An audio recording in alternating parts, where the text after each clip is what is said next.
to St. Louis Cardinals baseball on Fox Sports Midwest.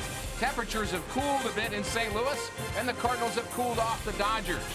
Hosting them final game last night was a thriller. The winning run at second base. And here's a line drive, base hit to left. Here comes Joe Kelly. He rounds third. He's going to score, and it's a Cardinal winner. Rafael Furcal delivers in the 12th. What a game. Glad you're with us. Rick Horton with Al Roboski, and it was a fun finish here. It took a while, but the Cardinals finally got it done, and really an exciting game, an exciting way to finish out the third game of the series. A much-needed extra inning win, and Furcal picks up his 4th career walk-off base hit. It was a fun game, and the bullpen was very good with 5 shutout innings. And don't forget about Loesch. He was outstanding once again. Pitching has been very, very good, and we're going to take a look at that bullpen when we come back on Fox Sports Midwest. Hey, Skip, is that a new glove? No, this is an infield glove. Smaller basket, easy transfers. And this one's for cookies. Car wash, jousting, road work, falconing, story time, and this one jotties. Celebrate the 82 world champs on Friday night, August 3rd. It's Bruce Sutter Bobblehead Night. Cardinals starting pitching has been outstanding the last 3 weeks, and the bullpen has followed suit. The earned run average at 4.67 through June 29th, but since then, 2.24, and the guy at the end, the anchor, is right-hander Jason Mott. Jason has 21 saves on the season. He had 2 shutout innings last night. He has really been doing the job, but so has his counterparts. We're going to take a look at a tie between Carlos Beltran and the Dodgers manager. We'll have that when we come back on Fox Sports Midwest. Wainwright goes the distance. This is Cardinals baseball on Fox Sports Midwest. Don Mattingly played hard for 14 Major League seasons, but never got to play in the Fall Classic. Carlos Beltran joined the Cardinals this offseason in hopes of avoiding the same fate. For more on these two, here's Dan McLaughlin. From 1977 to 1981, the Yankees made it to the World Series 3 times. In 1982, New York parted ways with Hall of Famer Reggie Jackson. They brought up a rail-thin rookie named Don Mattingly and began the longest playoff drought in Yankee history. Over 14 big league seasons, Mattingly played in 1,785 career games. He accomplished a lot. A .307 lifetime hitter, 222 home runs, 6 All-Star games, 9 Gold Gloves, an MVP in 1985, but no World Series ring. A year after he retired, the Yankees won the World Series. Mattingly collected just about every individual award a player could, but said that as he got further into his career, he had only one goal in mind. I had plenty of success early on individually, and then you get paid and the whole thing, and you're like, you know what, there's really nothing left to do but play for that World Series and play in the postseason, you know. So disappointing that you never really get that shot, but it's kind of like I'm not the only one it's ever happened to. There have been several great players who never got the chance to play in a World Series. Ernie Banks, Ralph Kiner, Ken Griffey Jr., Rod Carew. That list now includes current Cardinal Carlos Beltran. Beltran came close in 2004 with Houston and again in 2006 with New York, but both times he fell one game short, thanks to the St. Louis Cardinals. As they say, if you can't beat them, join them. And Carlos did, signing with St. Louis this past offseason. And while the Redbirds are reigning champs, Beltran knows this team still has plenty of work to do to reach the Fall Classic. No one said that it was going to be easy for us to come, this year and play great all the time. We know as a team that, we're going to go through a lot of ups and downs, and But for me, in my case, I just came here with the mentality, of, having the opportunity to be in the playoff. And, we have a lot of games left, and we just need to find a way to be more consistent. Beltran hopes to avoid looking back on a career without a World Series appearance. He hopes to avoid the sense of loss that Mattingly still feels. A great player who never got to shine on the stage of the October Classic. The Redbirds are on a roll. Wins in 5 of their last 6, including a walk-off winner from Rafael Furcal last night in the 12th. Final game of the homestand, next, only on Fox Sports Midwest.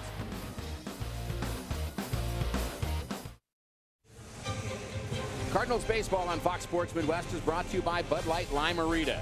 The ready-to-drink margarita with a refreshing twist of Bud Light Lime. By your Mid-America Chevy dealers, the #1 selling brand in St. Louis. Find us at stlchevy.com. By Dobbs Tire and Auto Centers, #1 for quality tires and expert auto service. And by Steak and Shake, just no equal. St. Louis, Missouri. Gateway to the West. Cardinals hosting the Dodgers here this afternoon, and here is the Southwest Airlines Dodgers batting order. Tony Gwynn Jr. will get the start in left. Mark Ellis at second. Matt Kemp, very dangerous in center, bats third. Andre Ethier, Hanley Ramirez had a good day yesterday. Juan Rivera, Luis Cruz, Matt Trainer, and Chris Capuano.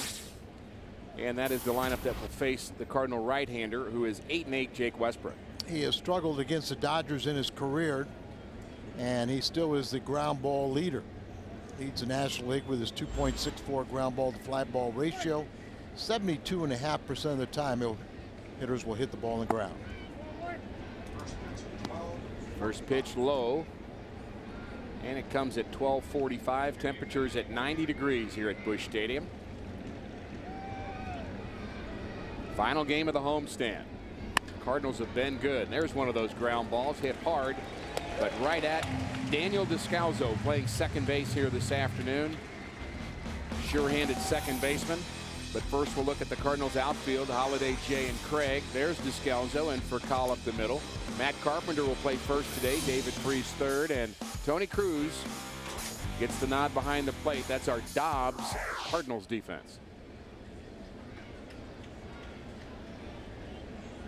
27 of those. I'm for it.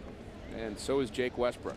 Jake's at that 500 mark, 8-8. Kind of been every other game is a good one, and I don't want to say that, but because it'd be on a bad one for today. But he sure was good his last outing. He pitched that game where the Cardinals scored the 12 runs in support of him. Remember, that was a 0-0 game going into the 7th inning. He was removed in that 12-run 7th inning for a pinch hitter, but he won his 8th game, 7 shutout innings on just 3 hits. Westbrook won 12 games a year ago for St. Louis, but the ERA much improved from last year. Really everything about the way he attacks hitters is a notch above. Strike on the inside corner. Both these starting pitchers have pitching much better this season than a year ago. Capuano's trying to equal his team or his high of a year ago today. Freese has it. Nice play, and a nice play at both ends. As Matt Carpenter digs it out of the dirt, Freese had to go to his left. Carpenter had to go to his right to scoop that ball.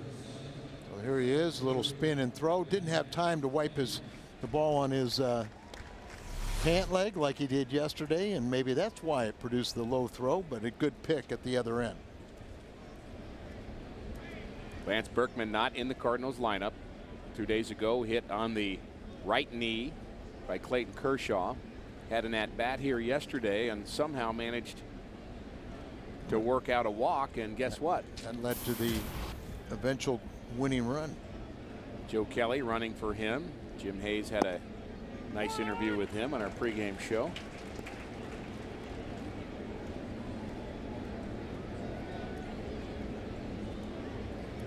Matt Kemp, 341 on the season. Cardinals have handled him very well so far in this series. It's 1 for 12.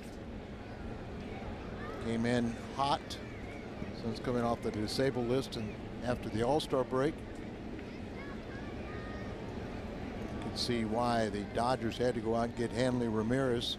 And they still probably need another impact bat. Kemp has 5 strikeouts in this series as well. Still a very dangerous bat.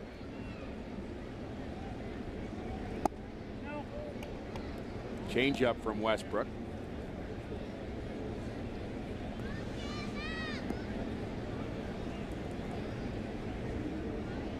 Kemp hasn't liked the strike zone, I would say, in this series.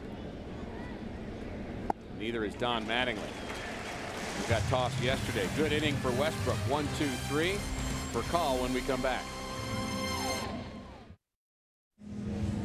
Our Southwest Airlines Cardinals batting order. Rafael Furcal, the hero last night, will lead off. Daniel Descalzo has hit lefties well of late, followed by Holiday, Craig Freese in the middle. Matt Carpenter, we've seen him already defensively. Tony Cruz behind the plate. John Jay will be in center field and bat 8th, and Jake Westbrook will pitch and bat 9th, and Chris Capuano at 10 and 5 goes for the Dodgers. 33-year-old left-hander signed a free agent contract, 2-year contract with the Dodgers in the offseason. He was a 11-game winner last year with New York, and if you go back to 05, he won 18 games with Milwaukee. He's twice had Tommy John surgery and pitching very well for Don Mattingly. He has quality starts in 6 of his last 7 starts. There's a look at our umpire that tossed Don Mattingly yesterday. Jeff Kellogg is the crew chief at third. But we'll look at the Dodgers defense. Gwynn, Kemp, Ethier. On the infield, Hanley Ramirez, Luis Cruz has played well. Mark Ellis and Juan Rivera. Matt Trainer will catch here this afternoon. And he'll catch Capuano, our Dodgers defense.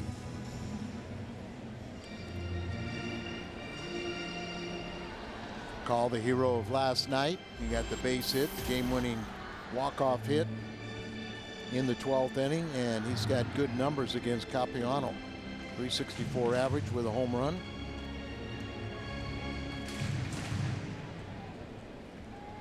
Lance Berkman also with good numbers against Capuano, but not able to play here this afternoon. And Holiday.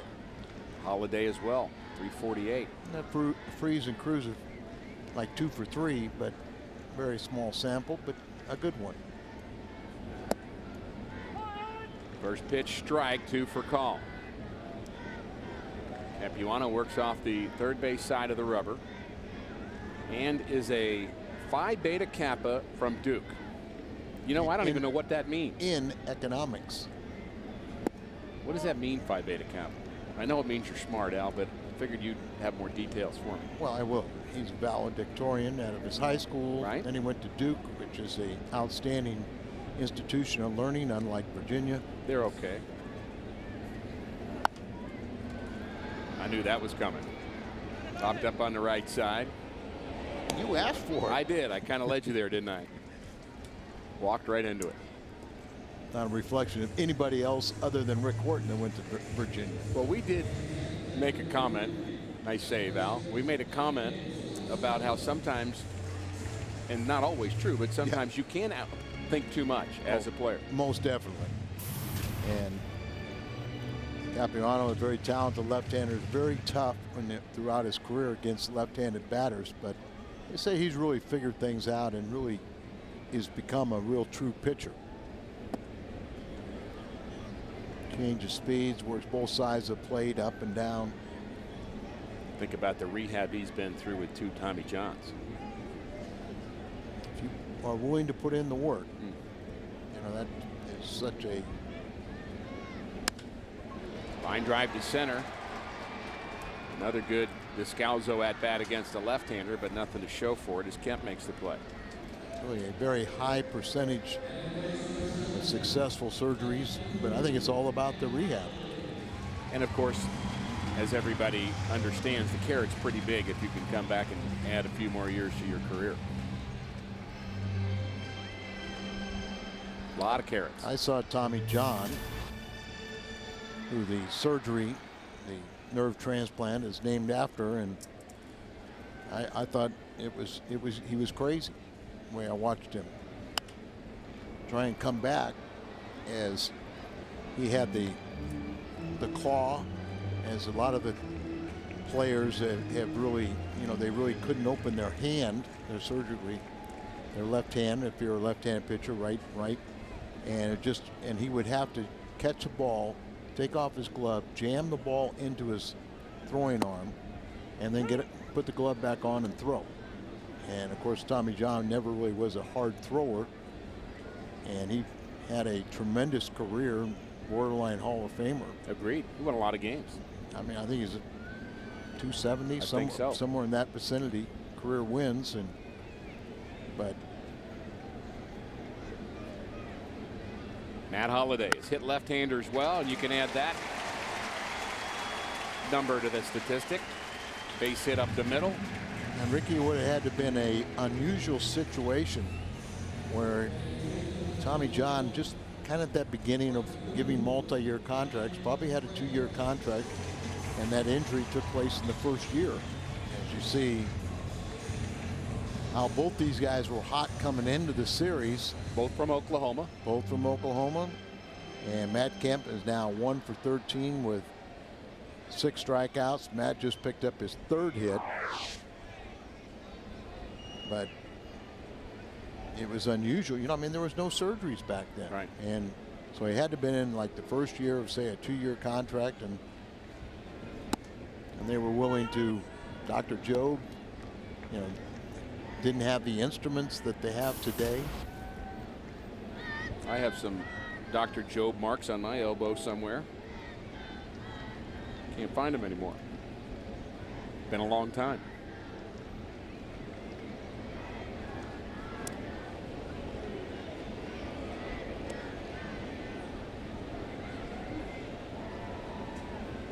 Tony Gwynn Jr. How about the shoes? Styling in left. Red shoelaces, it looks like, blue shoes. And going old school, isn't he? Maybe he talked to his dad after missing that ball last night. Told him go old school. Yeah, those shoes aren't old school. No, they're definitely not. The Oakleys aren't. So he is kind of a mixture. I can't imagine Pee Wee Reese wearing those. Ricky, we had black shoes. I wouldn't have black shoes until Adidas, and almost picks him off first, but he gets back. But Adidas came out with the colored shoes, and it was 1974, and Lou was going for the stolen base record. Everybody on the team, the first day they got those shoes, they were ready to wear them. But we went about 2 weeks solid. Every day Reggie Smith would go up to Luke. Luke, can we wear our shoes now? Can we wear our shoes? Because that was such an exciting thing to us. The old black kangaroo, Rawlings shoes that really you almost wore one pair in batting practice so you could wear them the following year. You'd have them broken in. And you want to make sure Lou's comfortable. Yeah, and then all of a sudden we got these real lightweight Adidas colored shoes that were red. Ground ball up the middle. Ellis has very sure hands, and he flips to Cruz. Cardinals strand a runner. Scoreless. Our Toyota keys to the game is a tale of 2 seasons for Chris Capuano and Jake Westbrook. Well, Capuano trying to equal his win total of a year ago, but look at the vast improvement in ERA. Same thing with Jake Westbrook. He's knocked a point plus off his ERA, and you think he's going to win more than 4 more games and best his win total of 12 a year ago. Westbrook probably pitched better than 8-8. Look at a couple of games he probably could have won, but he is a 92 and 92 career pitcher. Working on this Thursday afternoon. Cardinals headed to Chicago from here, and then to Colorado, and then to Milwaukee. They're going to be playing 3 teams out with records under 500. Well, it's important to win this game against a good ball club, and then Los Angeles will continue their road trip with big series as they go to San Francisco. They trail the Giants by 2.5. Dodgers in second place in the West. And they traded their starter for tomorrow. That was part of the Hanley Ramirez deal. So they will have to come up with probably an inexperienced starter, or they're still searching the waiver wire. TBD is pitching tomorrow. Yeah, to be announced. Did make a roster move is Adam Kennedy was put on the DL. Base hit to right for Ethier. And Tolleson was recalled. I wonder if he even made it to the airport. Probably did because it was yesterday, but may not, because I had heard yesterday they were going to put probably Kennedy on the disabled list. Right in the middle of the plate, down, and Ethier just too good of a hitter to miss this one. Just glad it's just a single. And that's the pitch you throw when you're behind in the count. Sure, and you make him hit it, and he percentages did. Are that there is, if you hit it, you're going to hit it at somebody more than a base hit. So always recommended make them hit their way on. But Kennedy actually kind of pulled a groin muscle in spring training, aggravated it the other night at bat. He went ahead and got a base hit, but he was put on the disabled list.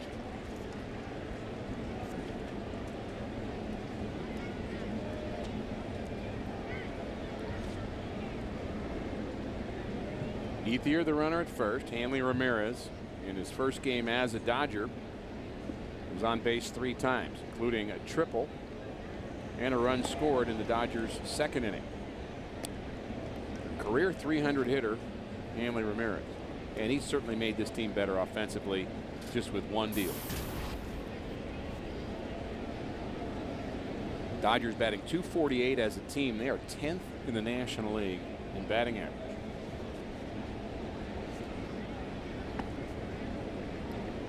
Almost 100 runs fewer than the Cardinals.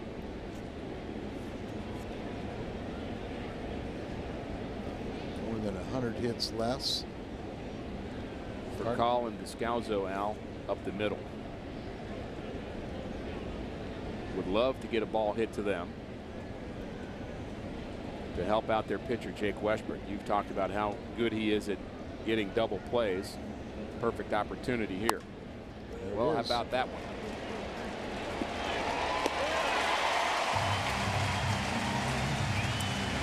Five, 4, 3.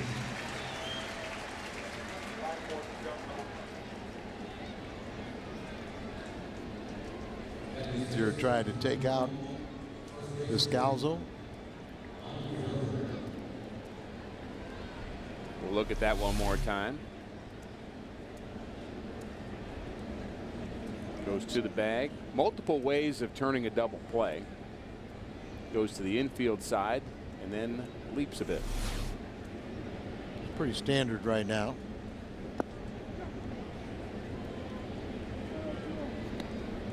Julian Javier may be in the best I can remember. They called the nickname the Ghost.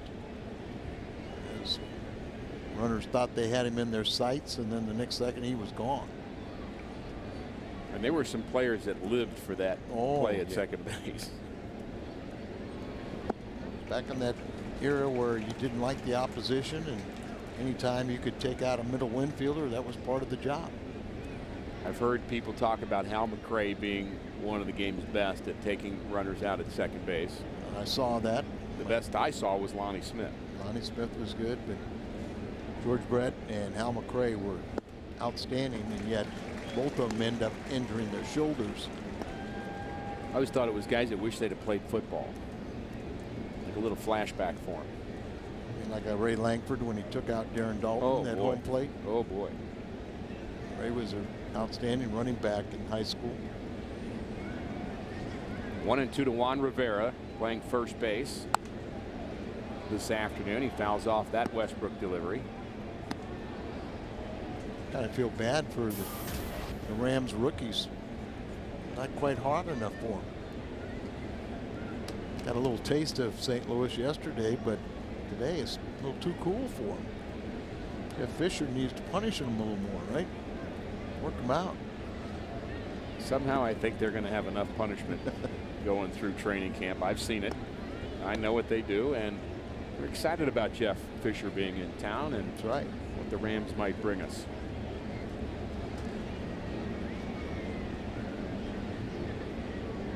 Two outs, nobody on in the second. Westbrook agrees with Cruz, and it's popped up on the left side. Who wants it? A couple of all-stars. For calls the one that takes it.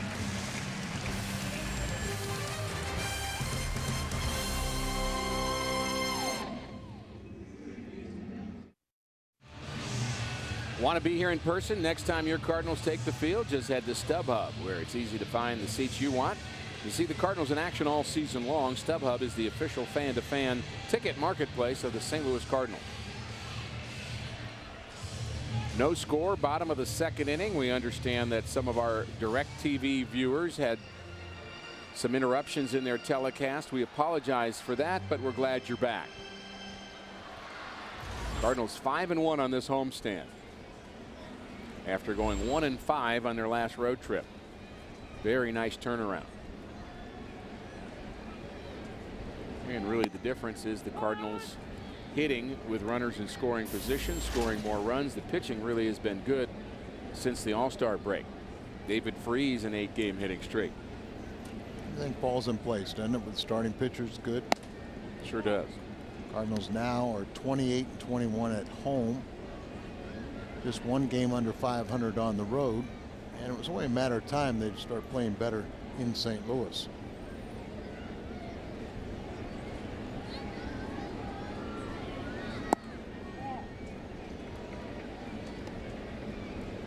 David Freese has swung the bat well of late, 8 for his last 17 in this homestand. But we have also seen some very good defense from him. The 2-1 is a base hit up the middle.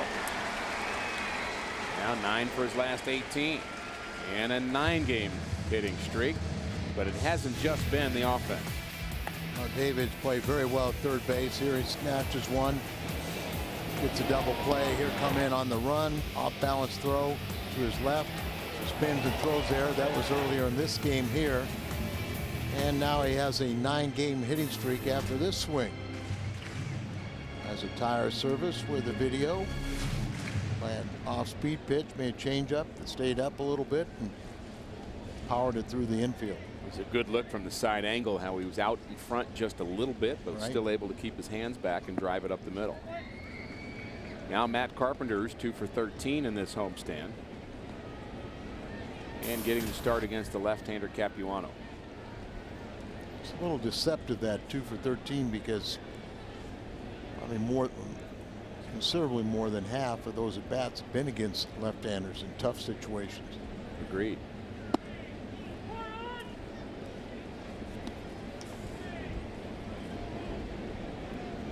Capuano 6'3", 215 in his 8th big league season. 33 years of age, and we said a couple Tommy John surgeries. That interrupts time.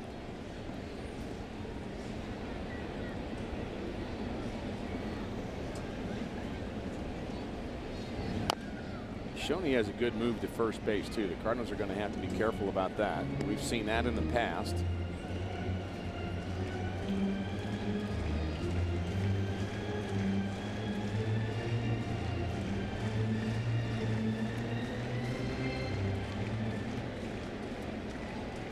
Mike Carpenter's been stuck on 21 RBIs for quite a while. 6 RBIs early as a pinch hitter. We saw most of those RBIs, 13 of them here at home. That's a good slider, but it misses the outside corner. Talked a little bit about it last night. You saw it again on that with the happy feet.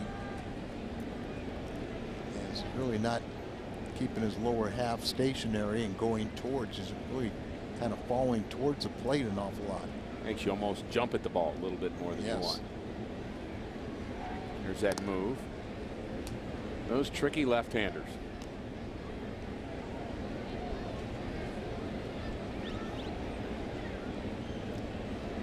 Brock, the great base dealer, said the toughest pitcher for him to steal off of was Don Gullet.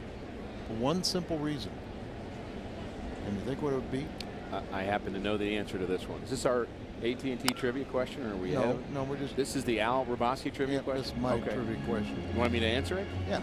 The answer is because he never threw over. He never threw over, and Lou felt like, and every time he took a lead, he'd go, I know he's never thrown over, but this is the time he's going to throw over. And he never could get comfortable.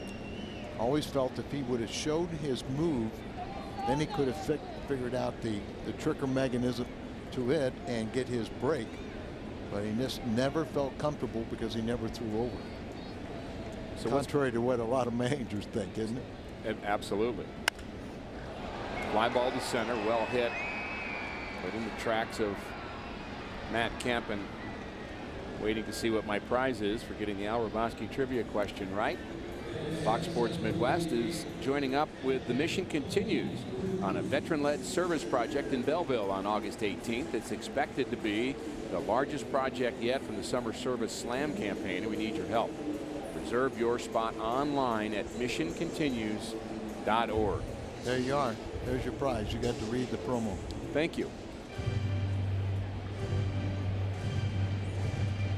I was pulling out 5 100 crisp, brand new $100 bills, but I think it was rather read the promo. I'd rather read the promo on Mission Continues because that's more important. What that group is doing. I know you've been a part of them. And they're going to be honored by the Cubs on Sunday.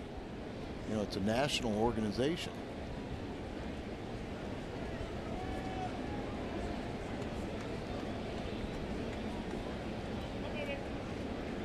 Tony Cruz batting just under 200. Not a lot of plate appearances for him this year. He's done a very nice job behind the plate, however.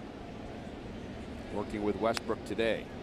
Making his 17th start of the season, but it's not easy. You got Yadier Molina, best catcher in the National League, and plays so durable, plays every day. Not many opportunities for Tony, but he's always ready. I'm sure Mike Matheny had to talk Molina into saying, no, it's best for you to sit this one out. For catching 12 innings last night.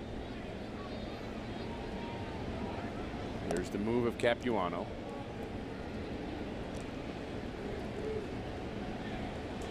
The one home run that Cruz does have, he hit in Miami. South Florida is where he was raised.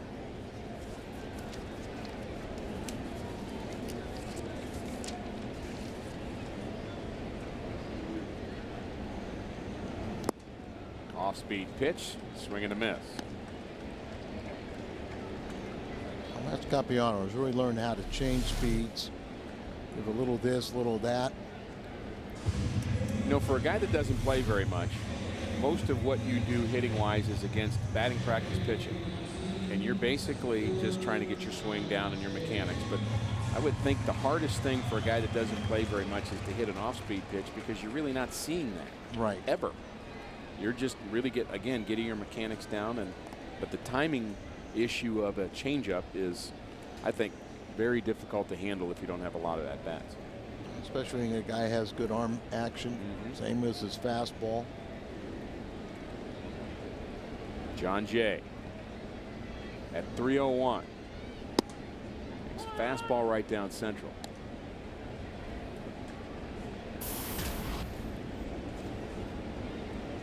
John 7 for his last 15, but 0 for his last 5. That shows you how hot he was. Career high 4 hits on Sunday.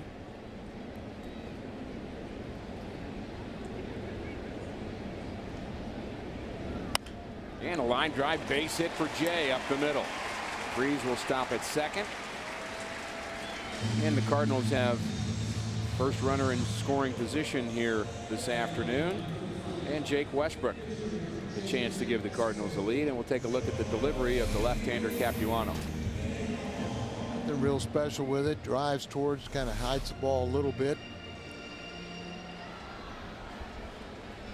He's always been noted as a guy that just really likes to work out.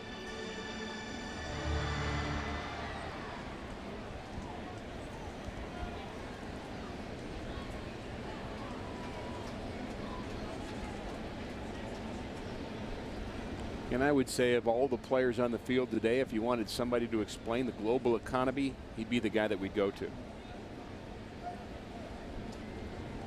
Think there'd be anybody a close second? I could sum it up in one word. Mess. All right. Okay. Well, that's your summary.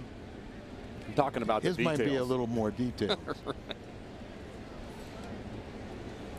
And we'll have to find out if he specializes in global or just U.S.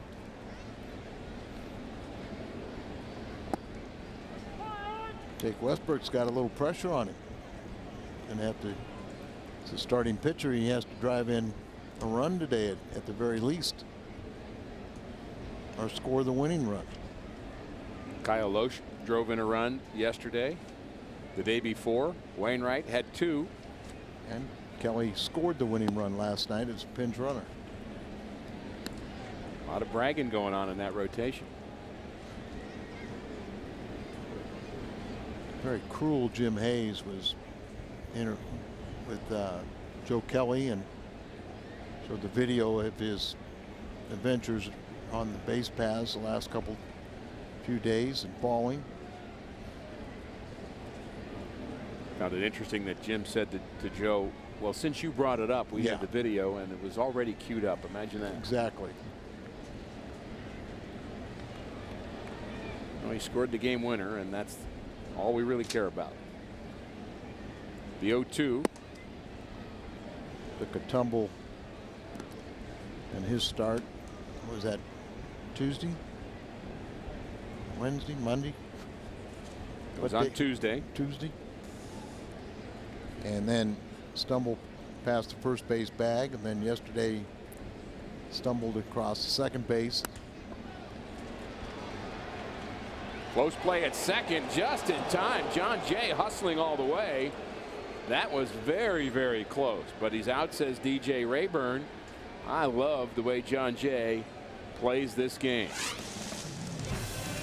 No score through 2. Cardinals baseball on Fox Sports Midwest is brought to you by the new wireless receiver from AT&T Uverse. Visit att.com/freeyourtv. Rethink possible. MyKiaSt.Louis.com. And get the All-American Jack Combo at Jack in the Box. It's a no-nonsense burger with fries and a drink for only $4.99 plus tax at participating stores. Stan the Man Musial welcoming folks to the ballpark here this afternoon. Jake Westbrook and Chris Capuano both having very good seasons. And this game is scoreless. We go to the third. 7, 8, 9 for the Dodgers. Cruz, Trainer, and the pitcher Capuano. Cruz has an open stance and has had a good series, both offensively and defensively. 8-game hitting streak. That his RBI streak stopped last night at 5 games. AAA All-Star. Leads the ball club in RBI since the All-Star break. Good pitch there on the slider. Fooled by the pitch. Perfect location. That pitch was in the middle of the plate until about 2 feet in front of the plate. And ended up outside. Carpenter calling for it. Out number 1.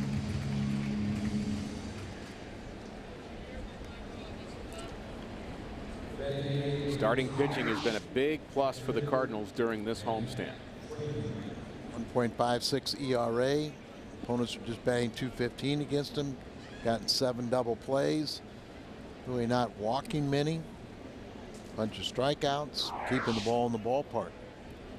Derek Lilquist has done a really nice job.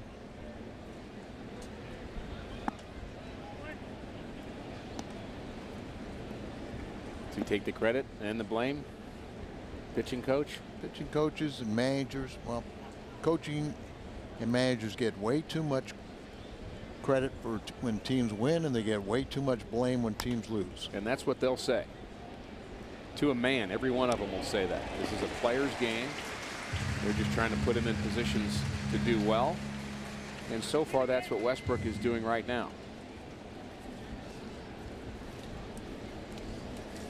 We got a tweet yesterday, Al, that I would like you to get your Phi Beta Kappa answer on. A Cardinal fan says, you guys always talk about our guys in the truck. And she said she was watching the game with her husband in her tweet here, and he said, is there really such a thing as guys in a truck? What does that mean? So maybe we should explain that. I mean, they're not just guys in any old truck. They're These not? they're our guys. They're not? Why don't you explain what they do? Well, first of all, I couldn't explain because it's way too technical for me, but I guess, how would we say? It's almost like a 18-wheeler. And if you think about the shell of that and then think about just panels upon panels of just electronic equipment and computers and consoles where they, where they could sit, but a bank of television sets where the director will call up all the shots. Looks like NASA kind of. I mean, it looks like whenever you want to talk about it, but they are sitting truly in a mobile unit that can go from site to site. That's a truck. And our guys in the truck do a great job. No score from Bush. This MLB on Fox season, Fox Sports is proud to support Boys and Girls Club of America, a place where youth can reach their full potential as productive, caring, responsible citizens. To learn more, please visit greatfutures.org/Fox Sports.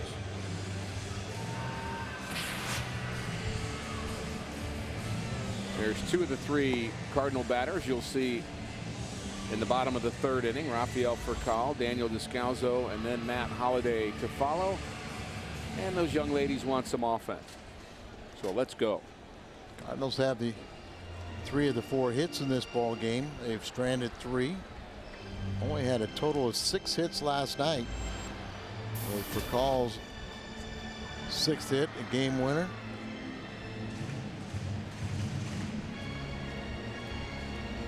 I hope we don't get back into that, that way things were going where you were stranding so many runners, missed opportunities. I think you're thinking exactly what a lot of Cardinal fans are thinking right now. Just a lot easier just to see some key hits with runners in scoring position and just forget about that negativity. Really wasn't the issue for the Cardinal bats last night, although it took them a long time. They didn't have anybody on base. Aaron Harang pitched very well. He did walk 4 batters. And we had more walks than we had hits, I believe. Fly ball right center. Ethier has it.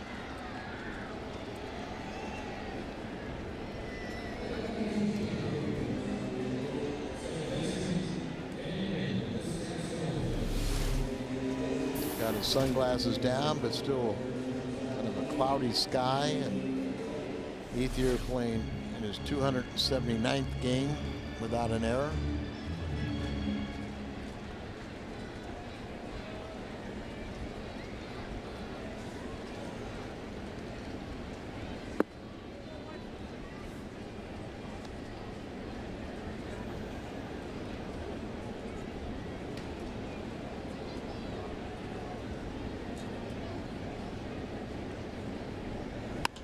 Hard hit to center. Kemp has it. 2 fly ball outs to start the Cardinals' third. Now Matt Holliday. Holliday has 35 multiple hit games on the season. He already has 1 this afternoon. And he's really hit left-handers well. 351. You would think he should hit left-handers well. High average anyway. 319. Talk about our 2 Oklahoma boys, Matt Kemp and Matt Holliday, and there's one big difference. I think Holliday is still a lot of Oklahoma, where Matt Kemp has gone Hollywood all the way. 3 fly ball outs. They all got one. On to the fourth. No score from St. Louis. And we wonder who's going to be our difference maker here this afternoon. Hopefully it'll be somebody wearing the birds on the back and not the Dodger blue. A good candidate right there, because if it's Westbrook, you'd like to think that would be another Cardinal victory and wrap up a great homestand. And we had a misplayed note from the organist in the middle of that windup of Jake Westbrook. He heard it and stopped. Haven't seen that all year. I thought it was a late call by the home plate umpire.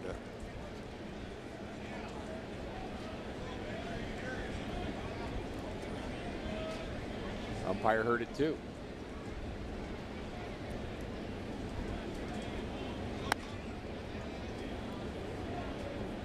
In on the fists of Tony Gwynn Jr. Bounced out in the first inning.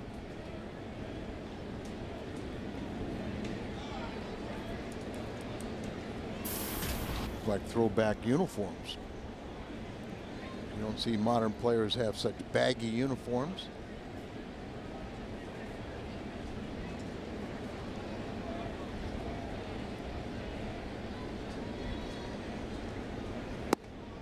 There's a strike on the outside corner. That's the third strikeout for Westbrook, as he has faced the minimum working here in the fourth inning. Sent up outside and ever so slightly hit his spot perfectly. Helped sell it to our young umpire, John Trumpain. First time we can remember him working the series.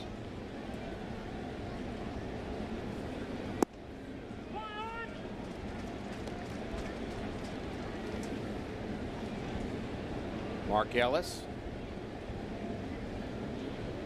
Dodgers second baseman, very slick fielder, bounced out in the first inning.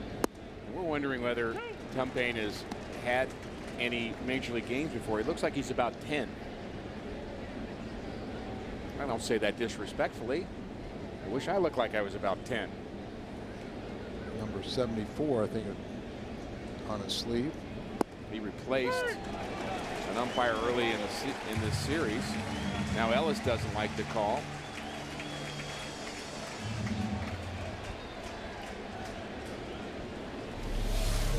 Now you can, once again, you see him set up outside and very close. He stuffs off a little more of the black than on Mattingly, barking a little bit. Of course, he'll probably already heard from his buddy Joe Torre.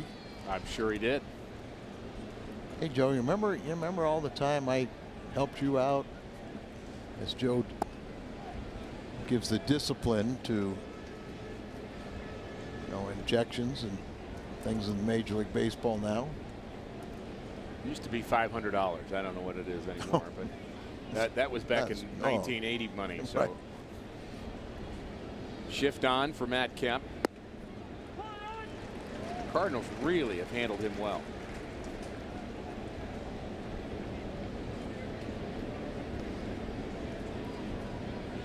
John Trumpain made his major league debut as an umpire in August of 2010, and he looks 10, but we are told by our guys in the truck that he's 29. And probably working one of the AAA leagues, International or Pacific Coast League, and then up here because Eric Cooper on vacation or a medical reason. So he comes up for a period of time, get that little more major league experience. Jake Westbrook with an opportunity at 2-2 to strike out the side here in the Dodgers fourth. Not really his plan A. He just as soon throw 3 pitches and get 3 ground balls, but he would take the strikeouts. Oh, and he almost had another one. Cruz can't hang on. Thinking about our home plate umpire, Trumpain, at 29, That's a pretty quick rise through the minor leagues. A lot of times those guys work, 10, 15, almost 20 years in the minor leagues before they get a shot to the big leagues. And that is a tough road. Being a minor league umpire. Very few days off. I'm sure it's changed quite a bit, but remember in A-ball it used to be 2 umpires. You went up the ladder, you go to 3. Even in AAA it'd be 3, but pretty much they would have to drive from, they'd be there in a city for a series, but they'd have to drive to their next series, and not much money, not much per diem. You better like the guy who's your partner. Oh yeah. Or it's a long summer. Very long summer.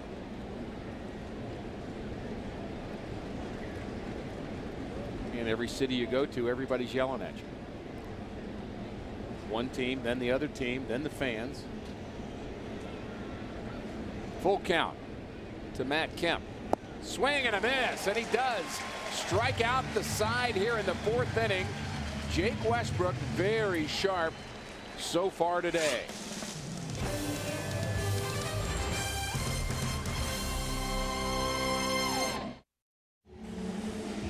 On Friday, August 3rd, don't miss out on the opportunity to add Hall of Famer and Cardinals legend Bruce Sutter to your bobblehead collection. 25,000 fans entering with a ticket will receive a Sutter bobblehead presented by Coca-Cola and Deerbergs. For more information and to purchase tickets, visit Cardinals.com. And make sure we get one of those. Bruce Sutter, great friend of the team, watches a lot of our broadcasts, and looking forward to his special night on Friday, August 3rd. Number 42 through that last pitch in the '82 World Series. And instead of his signature split finger, it was a fastball to Gorman Thomas for the strikeout. 93, 94. 83, 84. Remember, Bruce is watching. Hey, Bruce used to be a hard thrower, and then he hurt his arm, and that's why he developed the new pit, the split finger. And I think he's happy it worked out that way. Alan Craig, this could be trouble down the line towards the corner, and it's off the wall. Craig headed to second. Could be a close play there. Craig slides in safely with a leadoff double. That ball hit about halfway up the wall down the right field line, and the Cardinals have a runner in scoring position here in the 4th. Played perfectly by Ethier off the wall, but Hyundai brings this video as Allen, very strong, gets that ball side wall. There's the perfect relay. He realized it and turned on the afterburners a little bit, hangs on to the base.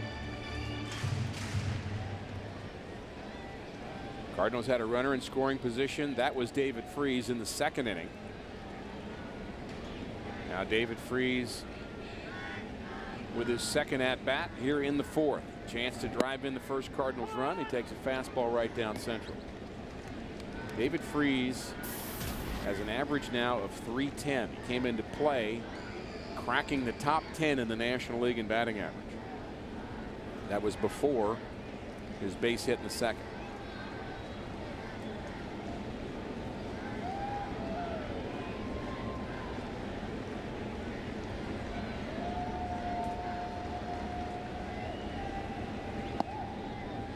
That David Freese has gotten up there because his last 37 games coming in today, he batted .380, 49 for 129.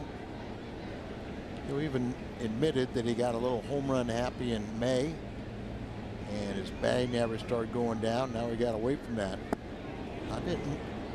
Hadn't hit a home run for a while, and he did hit one on this homestand, but started thinking about let's be a more productive hitter. And home runs are glamorous, but they really sink your batting average more times than not. Home runs will come if you're hitting the ball hard and getting base hits. Exactly right. The 1-2 to Freese. Just misses the inside corner. It's what's so crazy about the home run derby, where you're telling the player, we want you to think about hitting home runs. We look at that delivery. Does it catch the corner or not?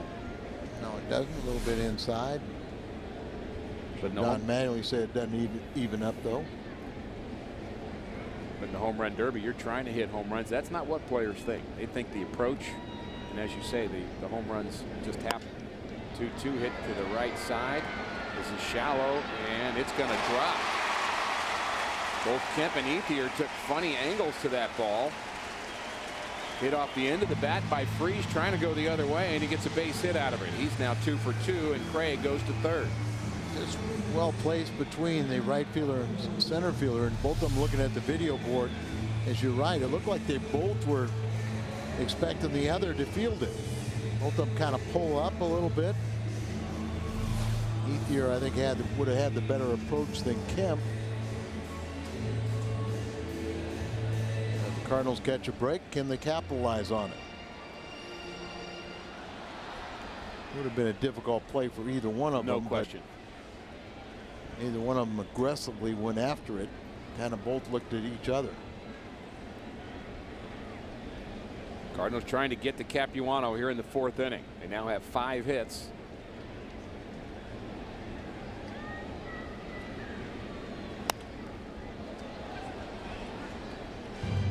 Good cut for Carpenter on that slider.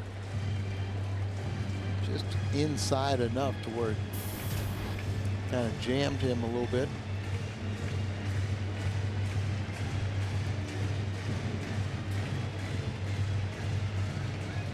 Opportunity for a big inning here for St. Louis.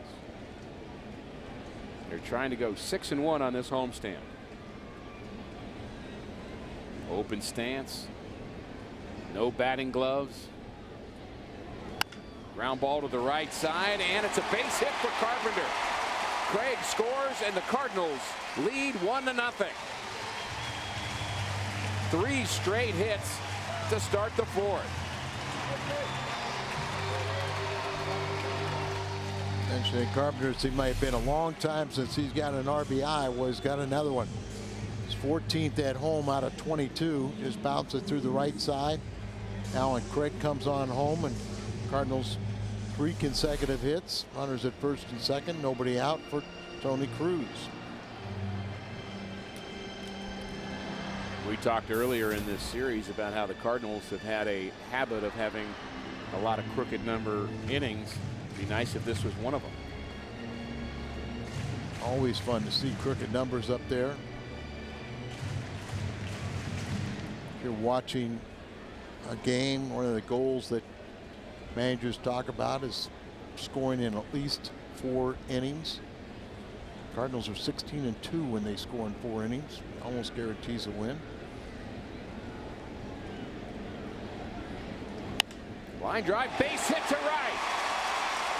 Oquendo sending Freeze. Carpenter to third, and it's 2-0 St. Louis. 4 straight hits for the Redbirds. Tony Cruz just limited play, picks up his 7th RBI.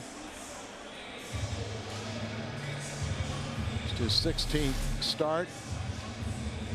And ball up and away, kind of hits it right inside the first base bag, down into the right field corner. Carpenter goes first to third. Ethier thought about trying to throw there, but he did a good job of making the low throw so they could cut it off. And Oquendo, very aggressive, always sending runners home with very good judgment. Here's your crooked number. I want more. I want a bigger crooked number. John Jay singled his first time. He takes strike 1. Does. Here's what we talk about with John Jay. This is hitting .333 on the season, but of late, most of his base hits have been against left-handed pitching. Both he and Descalzo in the lineup. Harvard out of necessity, too. But they've also hit lefties well. Descalzo up over .330 himself.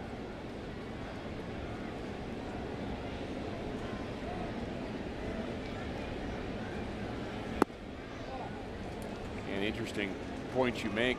just the way you described that about out of necessity. I think most managers start their lineup with, okay, this guy needs a day off, this guy can't play, this guy's struggling, so you kind of back your way into your starters. Right. And Beltran, rough night last night. He looked like he needed a break. Berkman, because of the deep bone bruise on his knee where he was hit the other night. Kershaw hit him with a slider, but it was right on his surgically repaired right knee. Yadier Molina. Molina had caught 12 innings last night. He needs a breather. So the only two other choices would be Tyler Green and Skip Schumacher.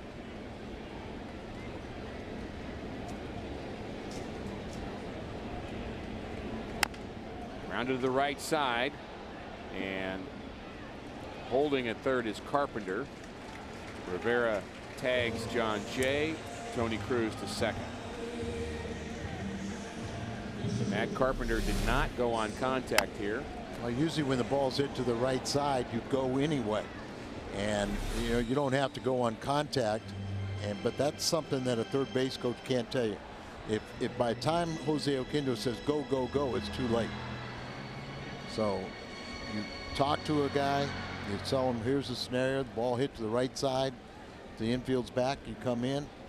Now the infield is playing in. Another RBI opportunity for Jake Westbrook. He bounced out in the second with 2 runners aboard. Infield way in, especially on the right side. And you think squeeze possibility?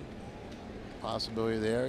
Capiano elevated the ball there, but that could be an easy sac fly.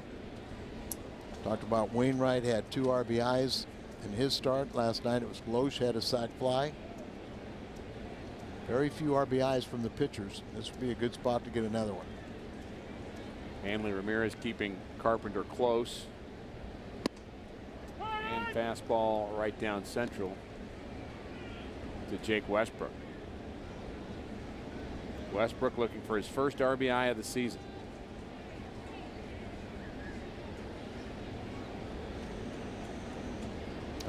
For call on deck. He's getting a lot of RBIs this season. Leads National League in leadoff men. How about a little flare to right? I'm expecting him to hit the ball in the air. Sac fly there. Fly ball to right. Ethier has it. We're going to have a play at the plate. Here's the throw, and he is out at the plate. Bang, bang play. A very good throw by Ethier. A good jump by Carpenter. He made it close, but not in time.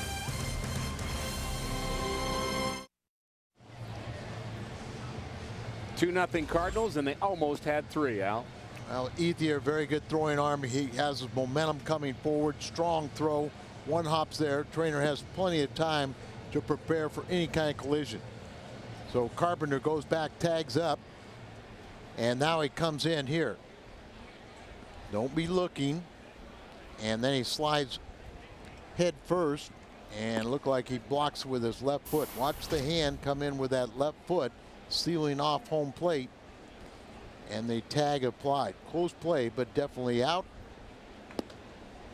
And the umpire, Tom Payne, right on top of it. My question is, when you see a play like that and the catcher's kind of all hung up, why go head first when you're going to slide into either the foot or the catcher's equipment? That's when you play football and you run through the catcher.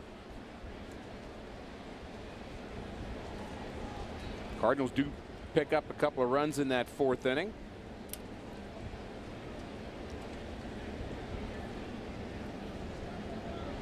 Mentioned that Ethier playing in his 278th ball game without an error, and just made a great throw right there. Usually a 300-foot fly ball is all you need. And he picks up the second hit, both hits by the Dodgers.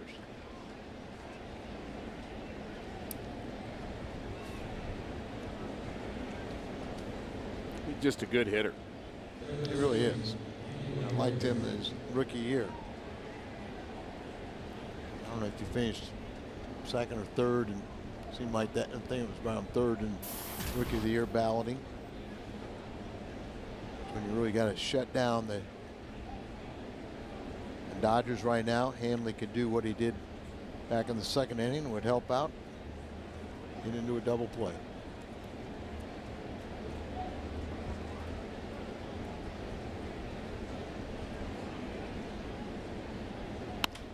Ground ball. Westbrook kicks it, and it's going to be an infield hit for Hanley Ramirez. We've seen Westbrook do that a couple of times this year on the hard hit balls. He gets a lot of action up the middle. He gets as much as anybody in baseball because he's such a ground ball, sinker ball pitcher. And this is just reaction. Didn't hit it off his foot. That hit right above the ankle, but appears to be okay. You're right about it. He has committed 3 errors, but he has an awful lot. He's induced 16 double plays. And he's in second place among pitchers with 30 assists. They're going to check that leg. Sure, he says it's fine.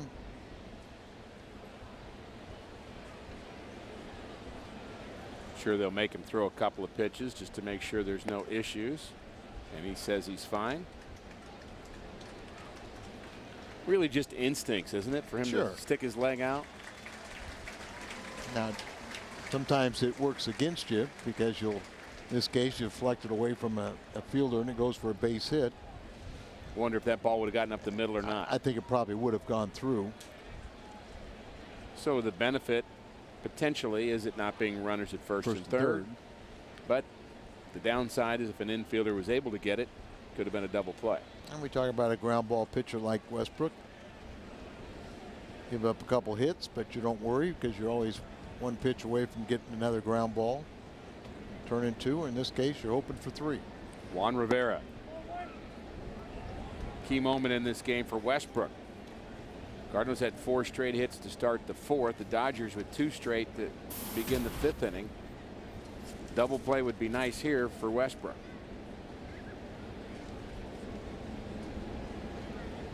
A lot of pine tar on that bat of Rivera, and a base hit to left in the hole, and the Dodgers are going to get on the scoreboard. Ethier scores, and it's 2-1 St. Louis. Not hit hard, but it found a spot. Probably couldn't have turned 2 if it was even hit right at Freeze because it was not hit hard. Ethier scores the first run. 34th RBI for Rivera. Our shutdown inning is not shut down.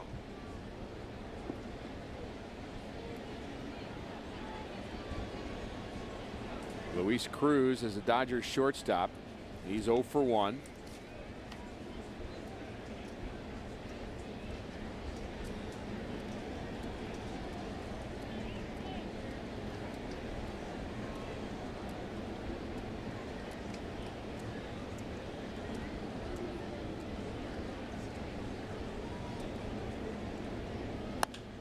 Another base hit for the Dodgers. That's 4 straight.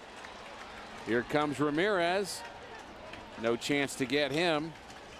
And this game is tied.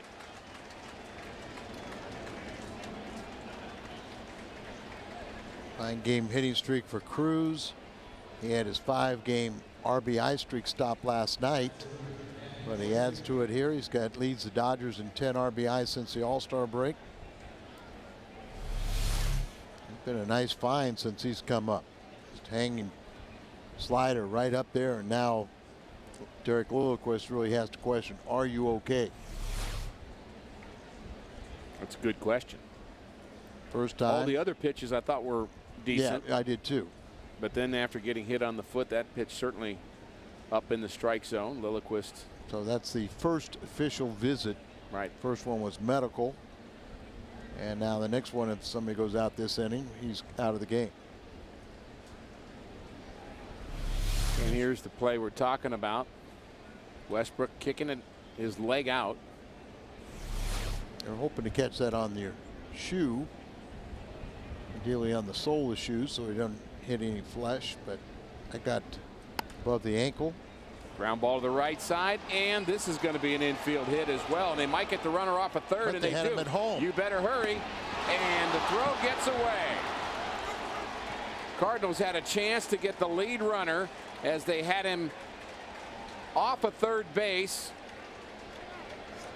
And the error gives the Dodgers the lead. Boy, Scalzo, and he makes the great stop, keeps the ball in the infield. They had a sure out at home plate. He threw to third base. So here's the nice play to stop the ball from getting into the outfield and producing another run.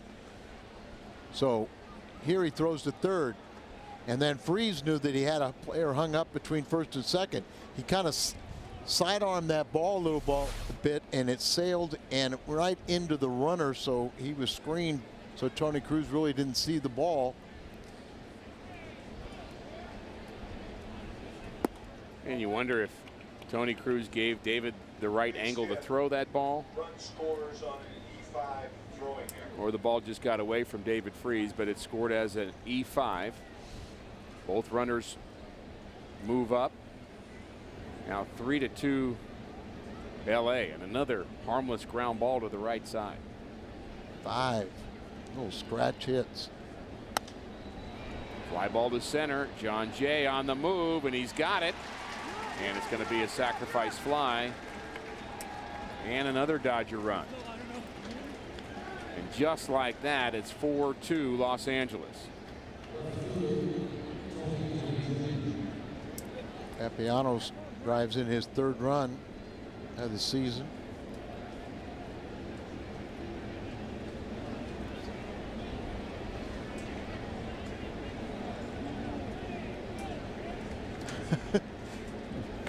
Capiano didn't know. He thought he had a base hit. He was staying at first base.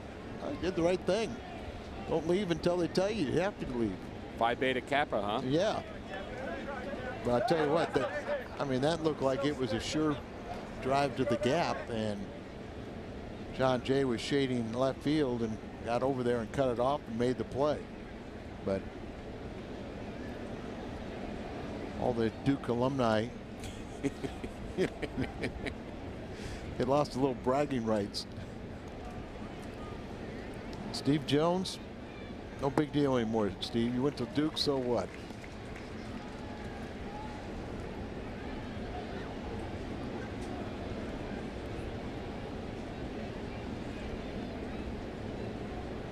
Tony Gwynn is 0 for 2. Matt Trainor's the runner at second base, and the Dodgers have already scored 4 here against Jake Westbrook in the 5th inning. And they've done it with 1 bloop hit, then 4 ground ball hits. I won't say that about Bill Coleman, another Duke graduate. He's stronger than you. Yeah, Bill, shakes your hand with a forearm shiver to the chest.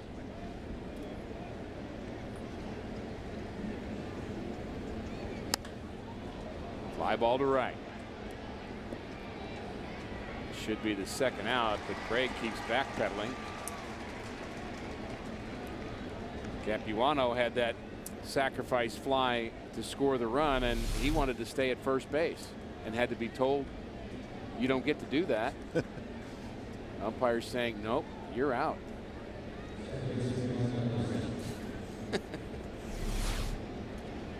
Oh, come on. It's his 8th year in the big leagues. He was all smiles. He'll get it down. He was all smiles when he came into the dugout, but part of the reason he's all smiles is his team has just scored 4 runs. He was responsible for driving one of them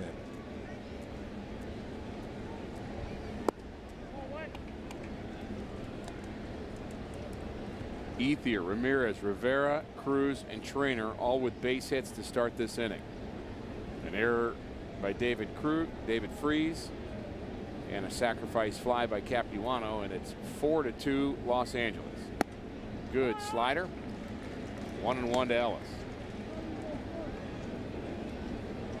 And everything has changed since that one-hop throw from Andre Ethier. Turned the momentum around, didn't it?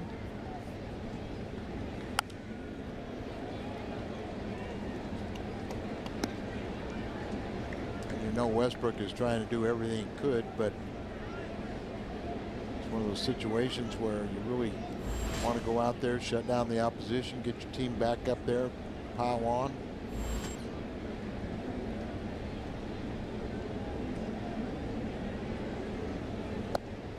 Swing and a miss.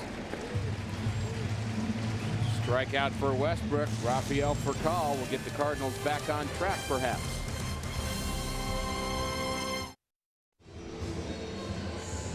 Dodger first baseman Juan Rivera, the subject of our carsoup.com email the booth question. Jason from Weldon Spring talking about all the pine tar on his bat, and his question is, what advantage would be gained by a batter with too much pine tar on their bat? Zero. There's no advantage to having the pine tar other than, and it's done solely for the grip, to be able to hold on to the bat. You know, you see how they'll twist the bat right there to get the pine tar, just so they'll have a better grip, hold on to it, don't throw the bat into the stands. So I see no advantage. But the disadvantage is it would dirty up a baseball if they hit it. They throw them out all the time, don't they? That's right.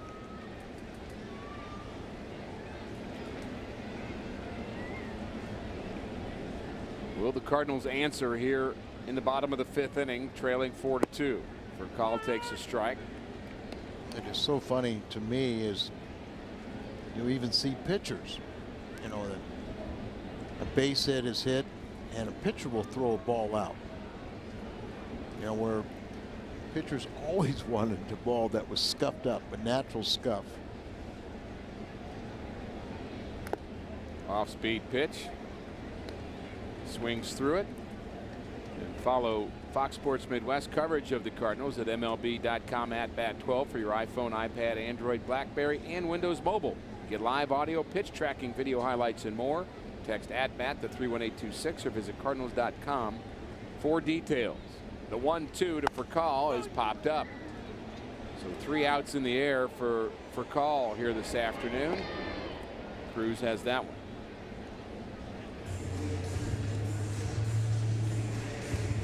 Saw John Booch here at the ballpark during the homestand, and want to congratulate him for how well the Cardinals minor league system is doing. They had kind of a rough start before the draft in terms of win-loss, but they've climbed up over 500 as a whole, and they're really developing some good players. They're starting to win more in Memphis and the lower levels, and just really excited about the Cardinal stars of the future. It's kind of a fine line. Minor leagues are all about development, but if you can develop and also win, get teams used to winning championships, as players go up the ladder, they all of a sudden think that, hey, we can do that at the major league level too. What's on Tap was brought to you by Budweiser. Cardinals heading to Chicago. Lance Lynn and Travis Wood in game 1 of that series. Joe Kelly will pitch Saturday. Adam Wainwright on Sunday. The Cardinals have an off day on Monday.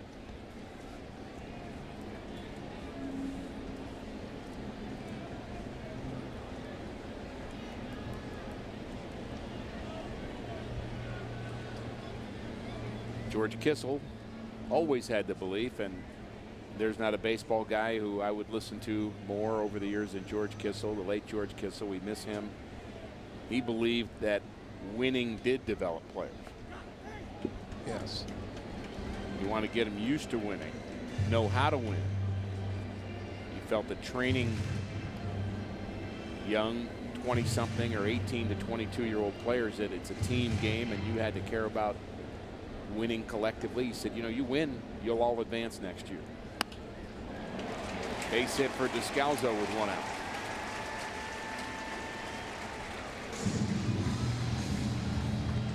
You wonder about, we take a look at Descalzo, picks up his first base hit of the afternoon, 1 for 3 now. Good to see Descalzo get a base hit off a left-handed pitcher. Ball up a little bit, just fights it off, muscles over the infield. But you wonder about an organization in the Pittsburgh Pirates who have not won at the major league level for 19 consecutive seasons. You know, it's very valid when you say they've got to learn how to win.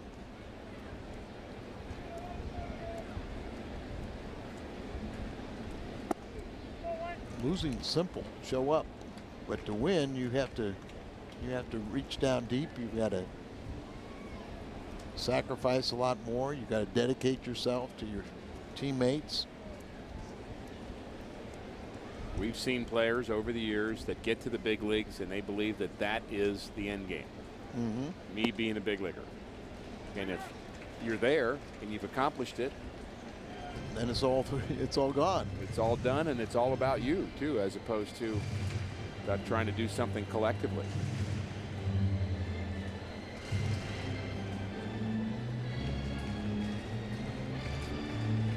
And if you are fortunate to be on a winning team, it takes a contribution from every single player. Sure, you got your thoroughbreds and you got your guys that are going to be the regulars and do everything, but you're going to have injuries. There's going to be a surprise player that comes up, does something to get you over the hump. Cardinals have one of their thoroughbreds at the plate. Matt Holliday, 2-0 pitch. Swings through it. I wouldn't throw that pitch again. I'm just suggesting.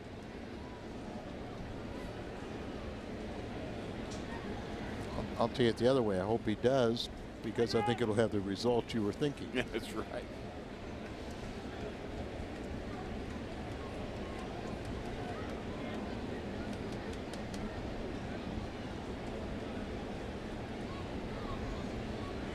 Holliday has 63 RBIs on the season.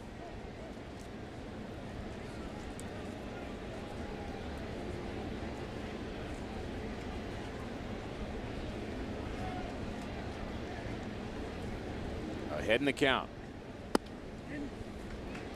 Now even more so.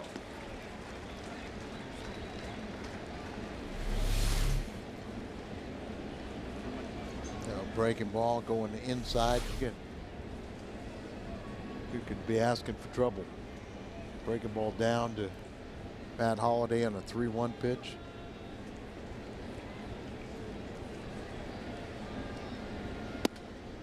And a strike on the outside corner, and Holliday doesn't like that call.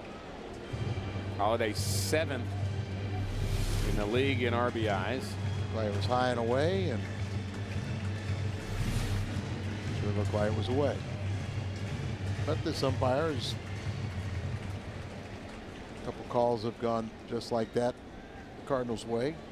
And will Descalzo be running here? Watch out for the pickoff move of Capuano. Not going.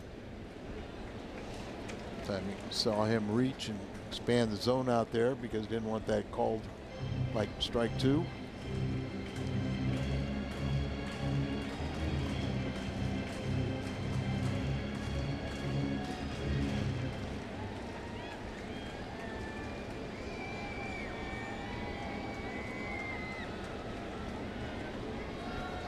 Ball in. And he misses away. Holliday walks for the 50th time this year. On base for the 2nd time, and Alan Craig with a chance to get the Cardinals back in this. 4-2 Dodgers.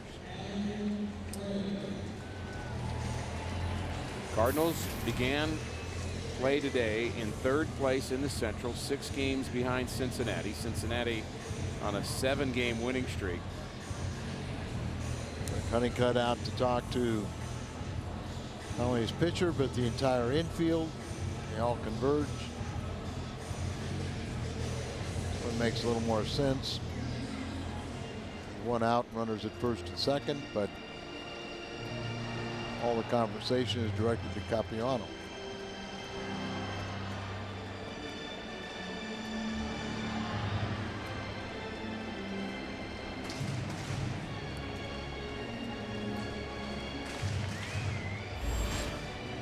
Probably some translating going on there between Cruz and Ramirez.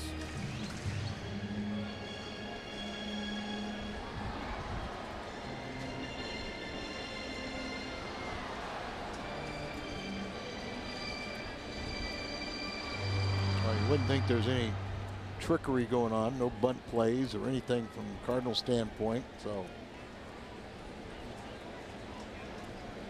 got one of your RBI men up there, just play baseball.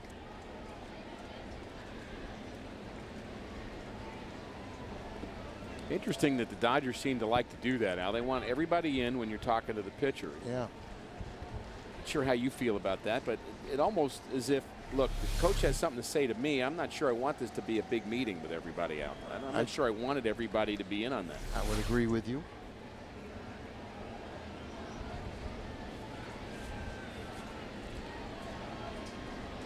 I'm sure they have their reason.